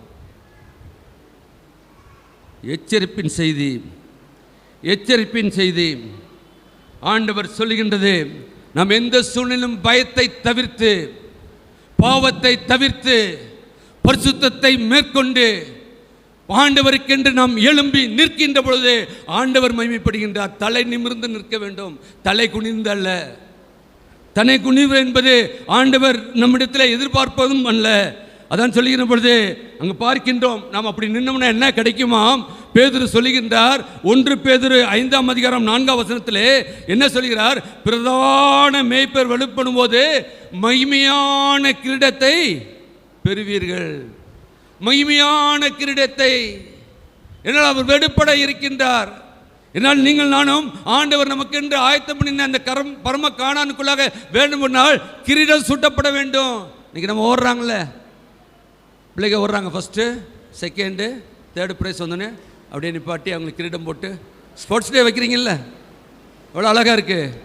ஆனால் ஆண்டவருடைய ஓட்டத்திலே உங்களுக்கு எனக்கும் கொடுக்கப்பட்ட ஓட்டம் இதிலே எந்த ஃபர்ஸ்ட் ப்ரைஸும் கிடையாது, செகண்ட் ப்ரைஸும் கிடையாது, தேர்ட் ப்ரைஸும் கிடையாது. அது வேணால் இங்கே வாங்கிட்டு போய்கிட்டு இருக்கலாம் உலகத்தில்.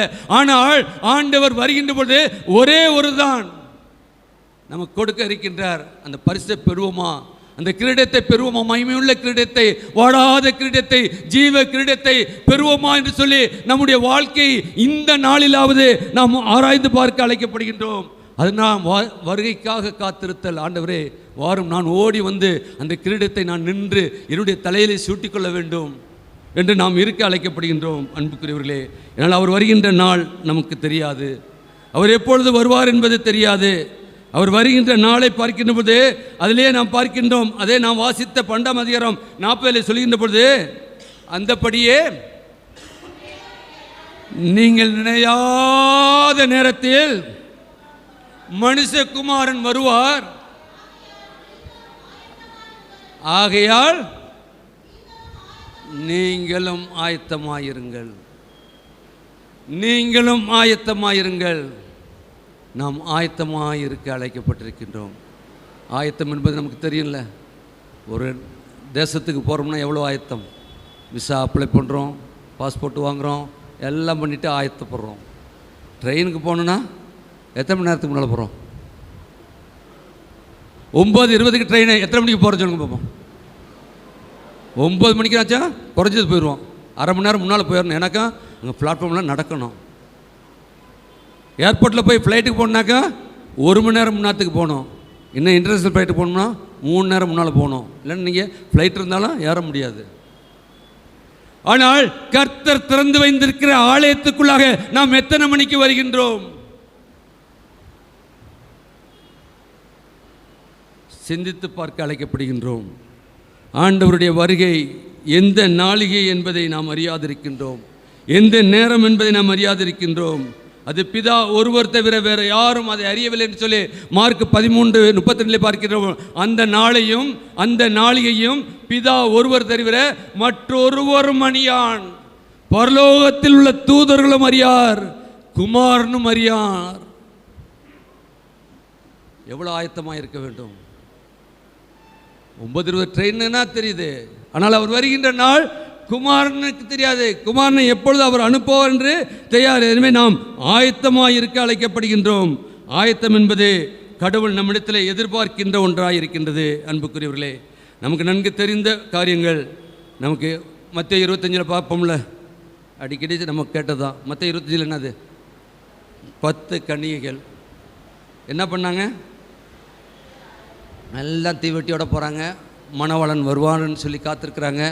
அவர் வர நேரம் தாமதம் இது படுத்துடுறாங்க. வருகிறாருன்னு சொன்னோன்னே எல்லோரும் எந்திரிச்சு தீவெட்டியை பொறுத்துறாங்க, தீவெட்டி பிடிக்கிறாங்க. அதில் 5 பேர் என்ன பண்ணாங்க? தன்னோடு கூட எண்ணெயும் வைத்திருந்தார்கள். 5 பேர் இல்லை. போய் கேட்டப்ப எங்களுக்கு பத்தாது, நீ போய் விற்கிறவங்ககிட்ட போய் வாங்கிட்டு வா. அதுங்களாட்டி மணவாளன் வந்தார். வந்தோடனே என்னாச்சு? உள்ளே பிரவேசாச்சு. வந்து 5 பேர் தட்டுறாங்க. தட்டிக்கின்ற பொழுது அங்கே என்ன நடக்குது? நான் உங்களை அறியேன், உங்களை அறியேன். அன்புக்குரிய திருச்சபை மக்களே, நம்முடைய வாழ்க்கையிலே நாம் எப்படியாக இருக்கின்றோம்? எண்ணெய் என்பது ஆவியின் அபிஷேகத்தை பெற்ற மக்களாக இருக்க வேண்டும். தீவெட்டி என்பது நாம் வெளிச்சம் வீசுகின்ற மக்களாக இருக்க வேண்டும். உலகத்திலே நீங்கள் நானும் வெளிச்சம் வீசவில்லை என்று சொன்னால், உங்களுடைய வாழ்க்கையும் என்னுடைய வாழ்க்கையும் பார்க்கின்ற மக்கள் இவர்கள் கிறிஸ்தவர்கள் என்று சொல்லவில்லை என்று சொன்னால், அது வீணான ஒரு வாழ்க்கை. வேணால் காலையில் பைபிளை தூக்கிட்டு ஞாயிற்றுக்கிழமை வரலாம். வெளிப்புறமான வேஷம் ஆண்டவருக்கு தெரியும். மனிதனோ முகத்தை பார்க்கிறான், கர்த்தரோ உள்ளத்தை ஆராய்ந்து அறிகிற தேவன். உள்ளம்தான் மகா கேடு உள்ளதும் திருக்குள்ளதுமாக இருக்கின்றது. இந்த உள்ளத்தின் சிந்தனைகள் எப்படி இருக்கு? இந்த உள்ளம் நின்றுச்சுன்னா எவ்வளோ நேரம் பஞ்சு பண்ணோம்? யாருக்கு எப்போ நிற்குதுன்னு தெரியாது. ஆண்டவருடைய வருகை மட்டும் நாம் உயிரோடு இருப்போம் என்று சொல்லி யாரும் உத்தரவாதம் இல்லை. ஒருவேளை அதற்கு முன்பாக நிற்கும் என்று சொன்னால், இன்றைக்கு என்னுடைய நிலை என்ன என்பதற்கு ஏற்ற பலன் தான் வரும். செத்ததுக்கு அப்புறம் நான் எது நன்மையும் செய்ய முடியாது, புண்ணியமும் செய்ய முடியாது. இன்றைக்கு இருக்கின்ற பொழுது நாம் இருக்கின்ற மக்களோடு கூட அன்பிலும் ஐக்கியத்திலும் சமாதானத்திலும் இல்லை இல்லாத ஒரு வாழ்க்கை வாழும்படி உங்களையும் என்னையும் சத்துருவானவன் இன்னைக்கு ஜெயித்து கொண்டிருக்கின்றான். நான் சொல்லுவேன், இன்னைக்கு சத்துரு ஜெயித்து கொண்டிருக்கின்றது. ஏனென்றால் இன்னைக்கு விசுவாச கூட்டம் குறைந்து கொண்டிருக்கின்றது. நாம் ஒன்றாய் இருந்தோம் என்று சொன்னால் ஆண்டவருக்கு நாம மகிமைப்படும், ஆண்டவர் மகிமைப்படுவார். ஆனால் எனக்கு வேணும் மகிமை. நான் மகிமையோடு கூட இந்த உலகத்தில் அப்படியே ராஜாதிராஜனா வருகிறார் வருகிறார், 7ஆம் சக்கரவர்த்தி வருகிறார். பார்க்க நல்லா இருக்கும், கேட்க நல்லா இருக்கும், நடக்க நல்லா இருக்கும். எல்லாத்துக்கும் உண்டு பலன், உண்டு பலன் உண்டு. ஆண்டவர் எதிர்பார்க்கின்ற காரியம் நம்முடைய வாழ்க்கையை ஒரு விஷயம் ஆராய்ந்து பார்ப்போம். வாழ்க்கையை ஆராய்ந்து பார்க்கின்ற பொழுதுதான் உட்காரணும். அதனால தான் நம்ம இதில் கிடையாது, இந்த ஆசிச்சு இதில் வந்து என்ன பண்ணுவோம், வணக்கம் வருஷத்துக்கு ஒரு 15 நாள் 1 மாதம் தியானம் சொல்லி போடுவாங்க. நம்ம என்ன பண்ணுறோம், கூடுறோம், பாடுறோம், போயிடுறோம். இருந்து ஆண்டவருடைய திருச்சமூகத்தில் அமர்ந்திருக்கின்ற பொழுது ஆண்டவர் கொடுக்கின்ற வார்த்தையை நாம் பெற்றுக்கொள்ள நாம் ஆயத்தப்படுகின்ற பொழுது ஆண்டவர் நிச்சயமாக அதில் மகிமைப்படுகின்றவராக இருக்கின்றார். அன்புக்குரியவர்களே, எடுத்தவர்கள் வாசிக்கலாம். யூதா 14:15. யூதா 14:15.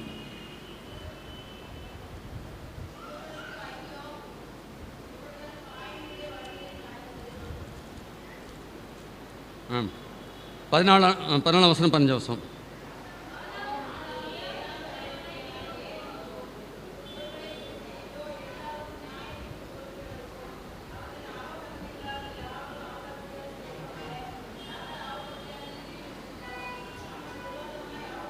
தமக்கு விரோதமாய் அவவைத்துள்ள பாவிகள் பேசின கடின வார்த்தைகள் எல்லாவற்றின் நிமித்தமும் அவர்களை கண்டிக்கதற்கும் ஆயிரமான பரிசுத்தவான்களோடு கூட கர்த்தர் வருகிறார் என்று முன்னறிவித்தான். கர்த்தர் வருகிறார் என்று முன்னறிவித்தான். ஆயிரமான பரிசுத்தவான்கள். நாம் அந்த பரிசுத்த கூட்டத்திலே இருக்க அழைக்கப்பட்ட மக்கள். பரிசுத்தம் என்பது, பரிசுத்தம் இல்லாமல் ஒருவனும் ஒரு காலம் தேவனை தரிசிக்கவே முடியாது. நம்ம எல்லாரும் தேவனை பார்க்கணும், தேவனோடு இருக்கணும், நித்திய காலமாய் அவரோடு கூட இருக்கணும். ஆனால் நம்முடைய ஆயத்தம் எப்படிப்பட்டதாக இருக்கிறது? நம்முடைய வாழ்க்கை தான் நமக்கு பதில் சொல்லும். நாம் செய்கின்ற காரியங்கள் தான் நமக்கு சொல்லும். இன்னும் கடைசியாக கலாத்தியர் 1ஆம் அதிகாரத்தை பார்ப்போம். அப்போஸ்தலனாகிய பவுல் சொல்கின்ற பொழுது கலாத்தியர் 1ஆம் அதிகாரம் 8-9, நாங்கள் உங்களுக்கு பிரசங்கித்த சுவிசேஷத்தை அல்லாமல் நாங்களாவது வானத்திலிருந்து வருகிற ஒரு தூதனாவது வேறொரு சுவிசேஷத்தை உங்களுக்கு பிரசங்கித்தால்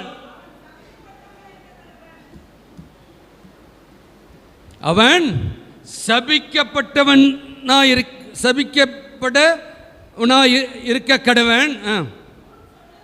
முன் சொன்னது போல மறுபடியும் சொல்லுகிறேன், நீங்கள் ஏற்றுக்கொண்ட சுவிசேஷத்தை அல்லாமல் வேறொரு சுவிசேஷத்தை ஒருவன் உங்களுக்கு பிரசங்கித்தால் அவன் சபிக்கப்பட்டவனாயிருக்க கடவன்.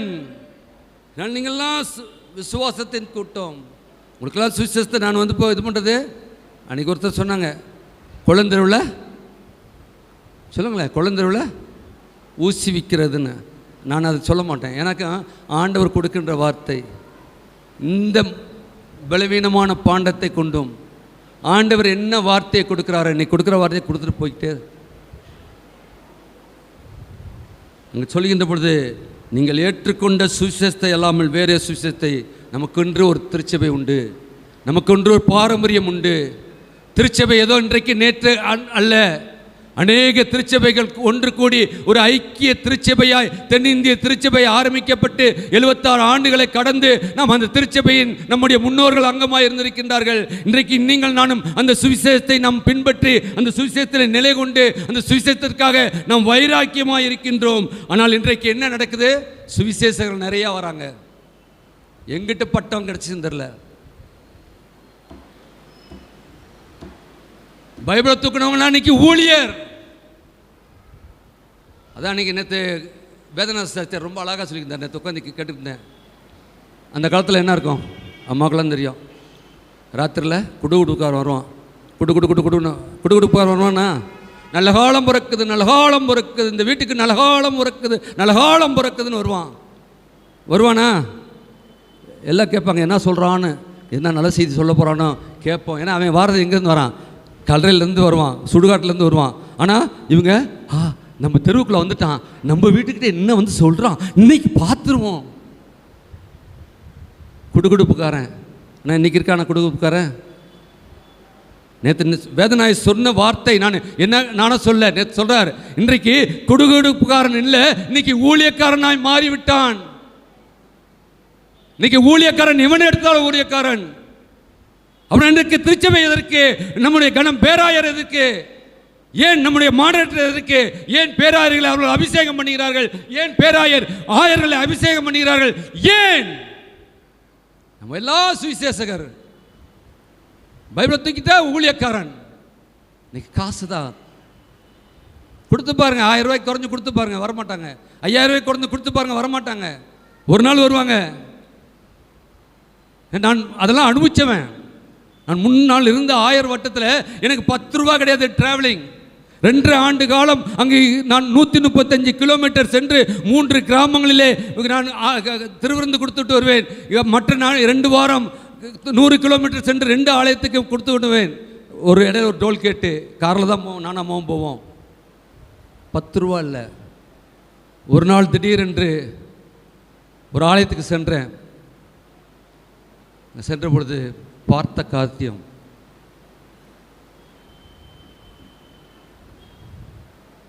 அங்கு பிரச்சனையான ஒரு திருச்சபை.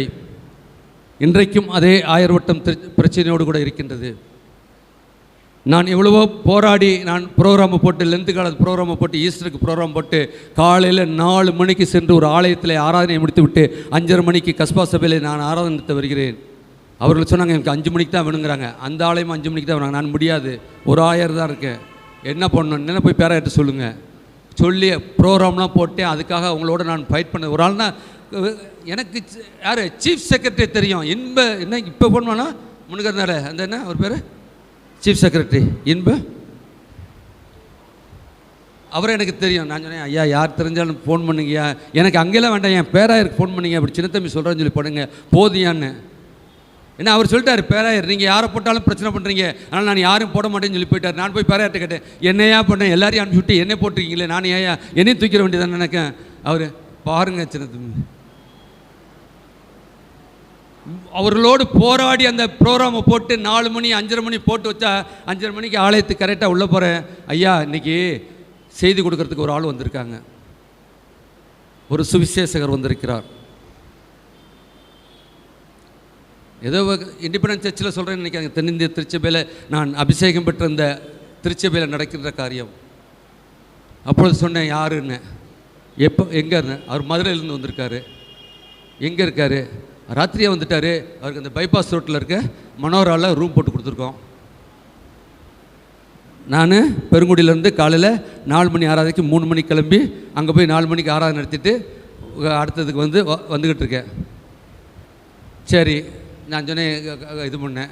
அப்புறம் நான் இது பண்ணேன் ஐயா முடியாது, இதை முடிச்சுட்டு நான் 3 கிராமத்துக்கு ஏன்னா ஈஸ்டர் அன்னைக்கு 3 கிராமத்துக்கு நான் போய் திருவிருந்து கொடுக்கணும். அதனால் வெளியாளை விட்டேனாக்கா அவர்வாட்ட இழுத்துட்டாருன்னா போக முடியாது. அதனால் நான் அருளுரையை கொடுக்க மாட்டேன். வந்துட்டாருங்கிறீங்க வேணா ஒரு 2 பாட்டை பாடிட்டு முடிக்கட்டு நான் அருளுரையை குறைச்சிட்டு நான் முடிச்சுக்கிறேன்னு சொல்லிட்டேன். 2 பாட்டை பாடினார். அப்புறம் நான் இப்போது ஒரு சீனியர் பாஸ்டர்கிட்ட இதை ஷேர் பண்ணேன், இந்த மாதிரி நடந்துச்சு. அந்த சீனியர் பாஸ்டர் ஒருத்தர் சொன்னார், ரிட்டையர்டு பாஸ்டர், நம்ம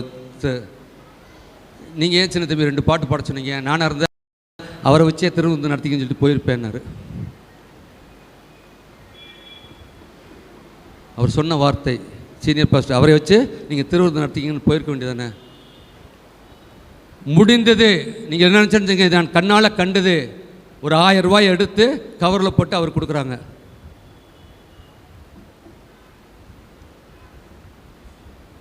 ஆண்டவருடைய கரத்தில் நாம் பெற்றிருக்கின்றோம்.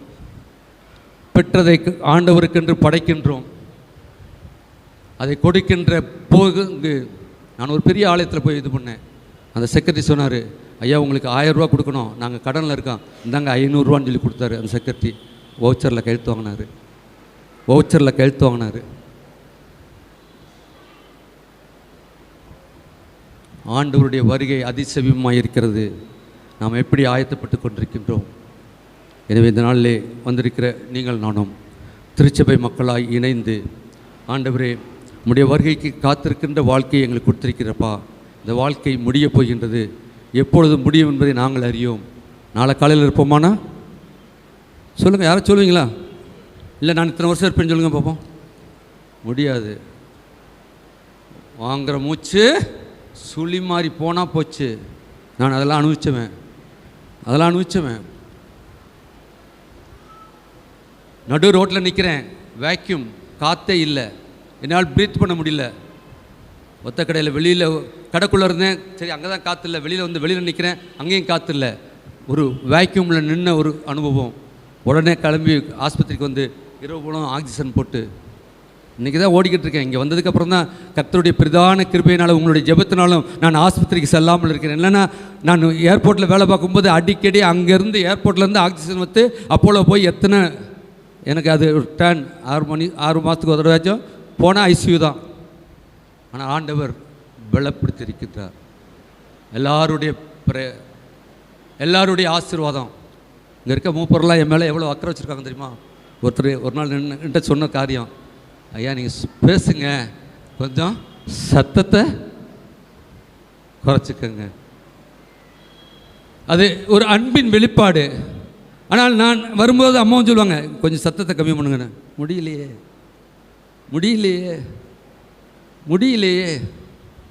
ஏன்?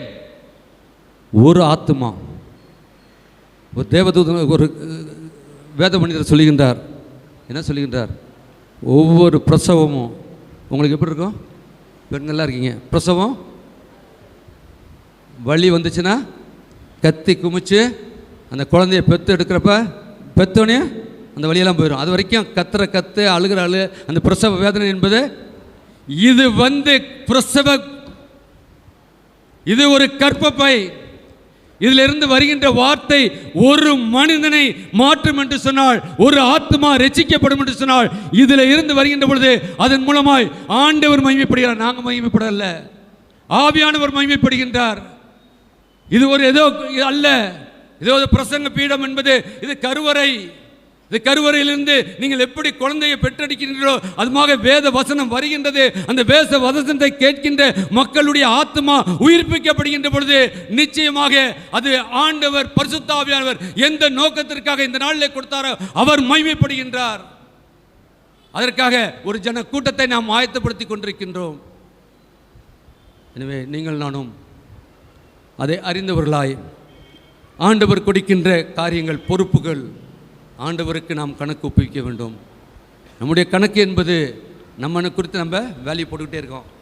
அப்படி தானே? ஒவ்வொரு மனுஷனும் நான் நல்லவன், இப்போ நான் என்ன கேட்டால் நான் உத்தமன், நான் பரிசுத்தன், அப்படி தான் சொல்லுவோம். யாருமே நம்மளை இல்லை என் பிள்ளை நல்ல பிள்ளை, அந்த பிள்ளை பாவம் என்ன பண்ணுறான்னு தெரியாது, அங்கே ஊரில் கேட்டால் தான் தெரியும். ஆனால் பெற்றவங்களுக்கு என் பிள்ளை நல்ல பிள்ளை, அவனை போல உண்டா. ஆனால் இது நாம் மனிதர் போடுகின்ற வேல்யூ. உங்களையும் என்னையும் குறித்து கடவுள் போடுகின்ற வேல்யூ வேற.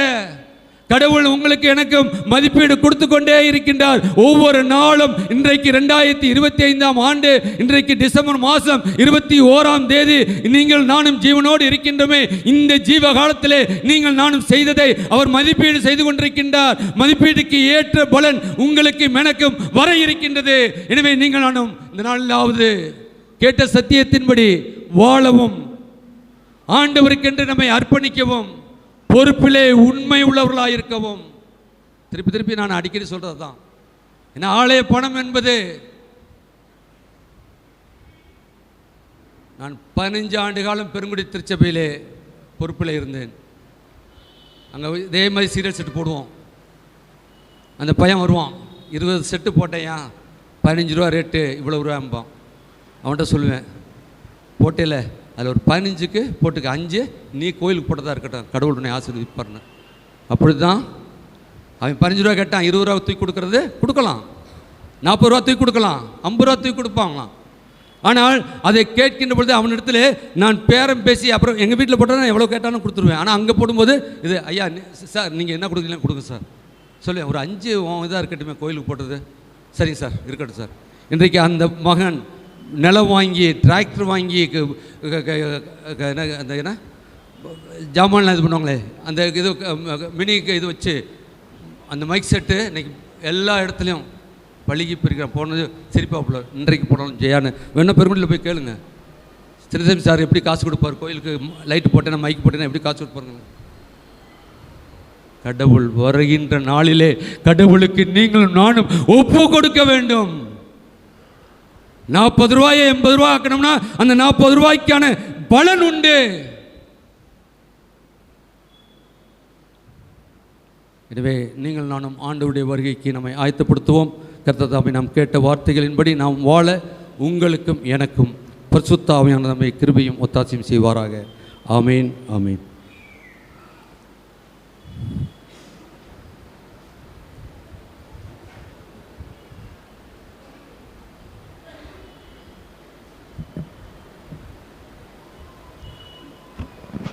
அருளுரையை கேட்ட நாம் யாவரும் எழுந்து நின்று நம்முடைய விசுவாசத்தை நிச்சய விசுவாச பிரமாணம் மூலமாக அறிக்கை செய்து அதை உறுதி செய்து கொள்வோம்.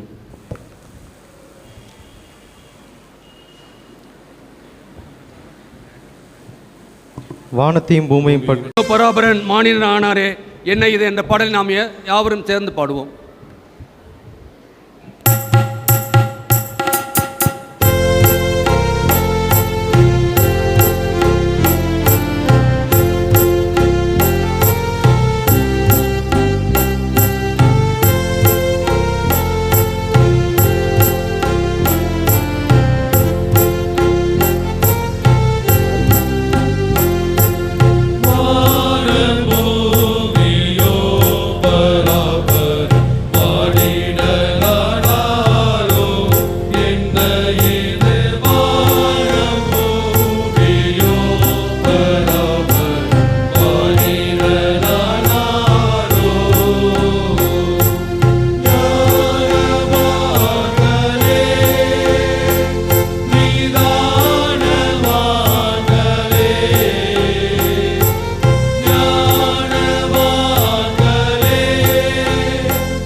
ஜெபிப்போம். பரத்திலிருந்து வரும் சமாதானத்திற்காகவும் நம்முடைய ஆத்துமாக்களின் ரட்சிப்புக்காகவும் கர்த்தரை நோக்கி ஜெபிப்போமாக.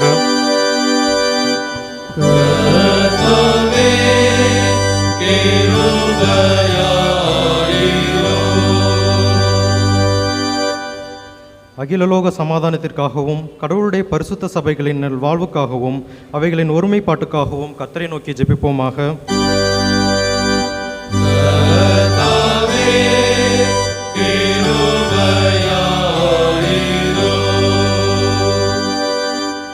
நம்முடைய பேராயர்களும் மற்றெல்லா பணிவிடைக்காரரும் விசேஷமாய் the most right reverend doctor Reuben Mark என்னும் நமது பிரதம பேராயரும், right reverend doctor Jaisingh Prince Prabhakaran என்னும் நமது பிரயாரும் நல்ல இருதயத்தோடும் சுத்த மனசாட்சியோடும் தங்கள் பணிவிடையை நிறைவேற்ற கர்த்தரை நோக்கி ஜெபிப்போமாக.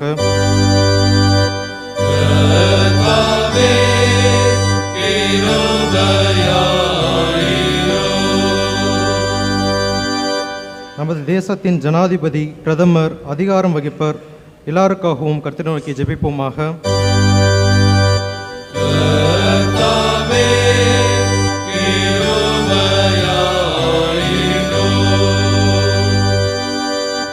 வியாதியஸ்தர், உபத்திரவப்படுவோர், துக்கப்படுவோர், மரண தருவாயில் இருப்போர் அனைவருக்காகவும் கர்த்தரை நோக்கி ஜெபிப்போமாக.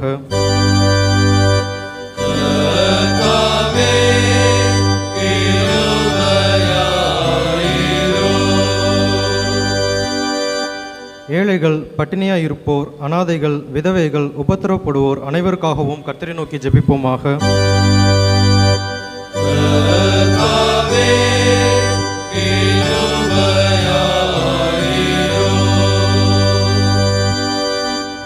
அந்தகாரத்தில் நின்று நம்மை தம்முடைய ஆச்சரியமான ஒளி நட்டத்திற்கு வரவழைத்தவருடைய மகத்துவங்களை காண்பிக்கும் பொருட்டாக நமக்காகவும் கிறிஸ்துவின் நாமத்தை அறிக்கை பண்ணும் யாவருக்காகவும் கர்த்தரை நோக்கி ஜெபிப்போமாக.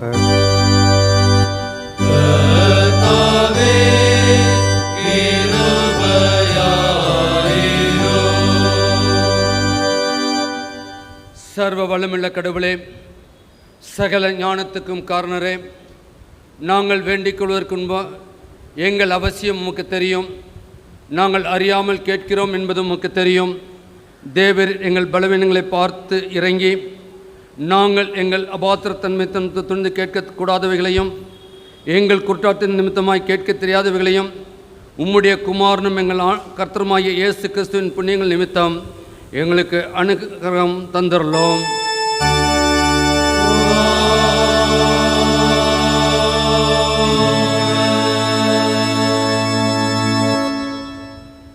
நமது கர்த்தராகிய இயேசு கிறிஸ்துவினுடைய கிருபையும் தேவனுடைய அன்பும் பரிசுத்த அவனுடைய ஐக்கியமும் உங்கள் அனைவரோடும் கூட எப்பொழுதும் இருப்பதாக.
Oh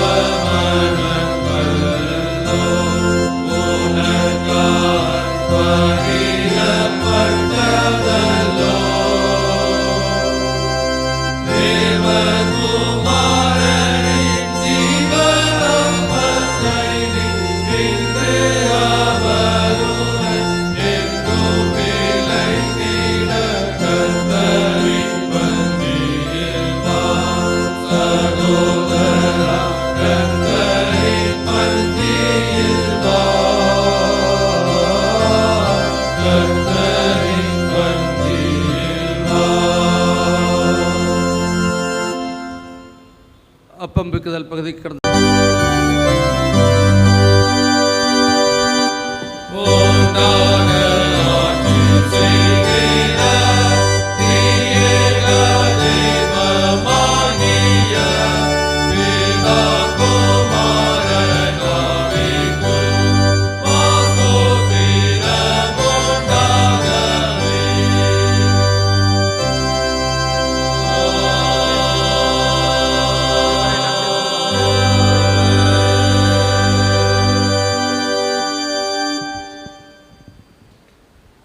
கிறிஸ்துவின் சரீரமும் இரத்தமும் ஆகிய சரீரத்தை விசுவாசத்தினாலே பெற்றுக்கொண்டவராகிய நாம் அவருக்கு ஸ்தோத்திரம் செலுத்துவோமாக.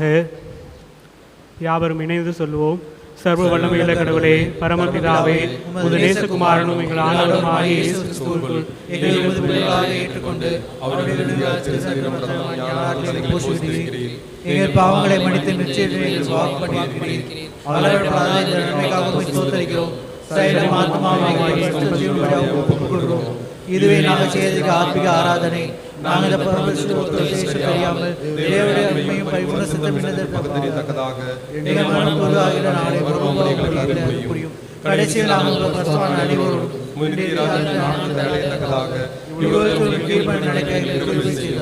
உம்மோடு பரிசுத்தாவியோடும் ஒரே கருளாய் சதாகாலம் ஜீவித்த அரசாரிகிற எங்கள் ஆண்டவர் இயேசு கிறிஸ்துவின் மூலமாய் வெளிப்படுகிறோம். ஆமென். எங்கள் தேவனுக்கு துதியும் மகிமையும் ஞானமும் ஸ்தோத்திரமும் கனமும் வல்லமையும் பலமும் சதா காலமும் உண்டாவதாக.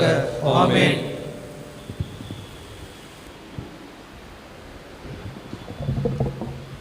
எல்லா புத்திக்கு மேலான தேவ சமாதானம் உங்களோடு இருந்து நீங்கள் தேவனையும் அவருடைய குமாரனாகிய நமது ஆதர் இயேசு கிறிஸ்துவை பற்றிய அறிவிலும் அன்பிலும் நிலைத்திருக்கும்படி உங்கள் இருதயத்தையும் சிந்தையும் காக்க கடவது பிதா, குமாரன், பரிசுத்த ஆவியாகிய சர்வ வல்லமை பொருந்திய தேவனுடைய ஆசீர்வாதம் உங்களுக்குள்ளே இருந்து எப்பொழுதும் உங்களோடு நிலைத்திருக்க கடவது.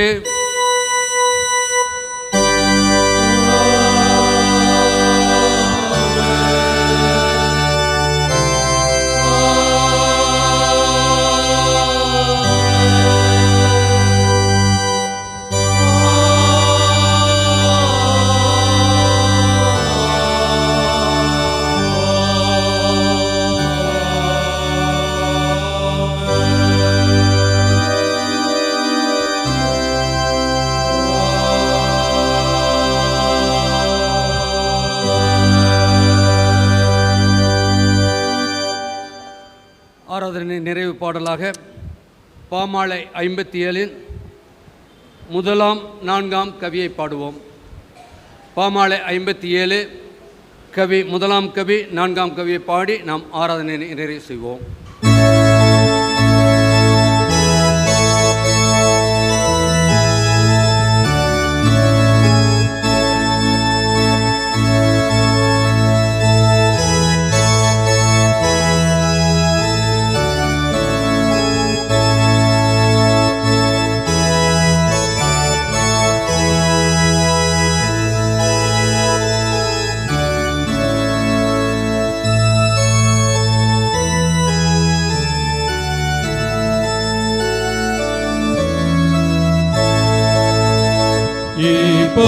நாம் பெத்லகேம் சென்று ஆச்சரிய காட்சியாம் பாலனான நம் ராஜாவும் பெற்றோரும் காணலாம். வாஞ்சோதி மின்னிடம் தீவேரித்து செல்வோம். தூதத்திங்கானம் கீதமே கேட்போம் தினமா. அப்போ நாம் ஏகமாய் கூடி விசுவாசத்தோடு சபையில் தங்கும் பாலனின் சந்நிதி சேர்வோமே. மகிழ்ந்து போற்றுவோம் ஜோதியில் ஜோதியே. பிறந்த தினம் கொண்டாட தகுமே.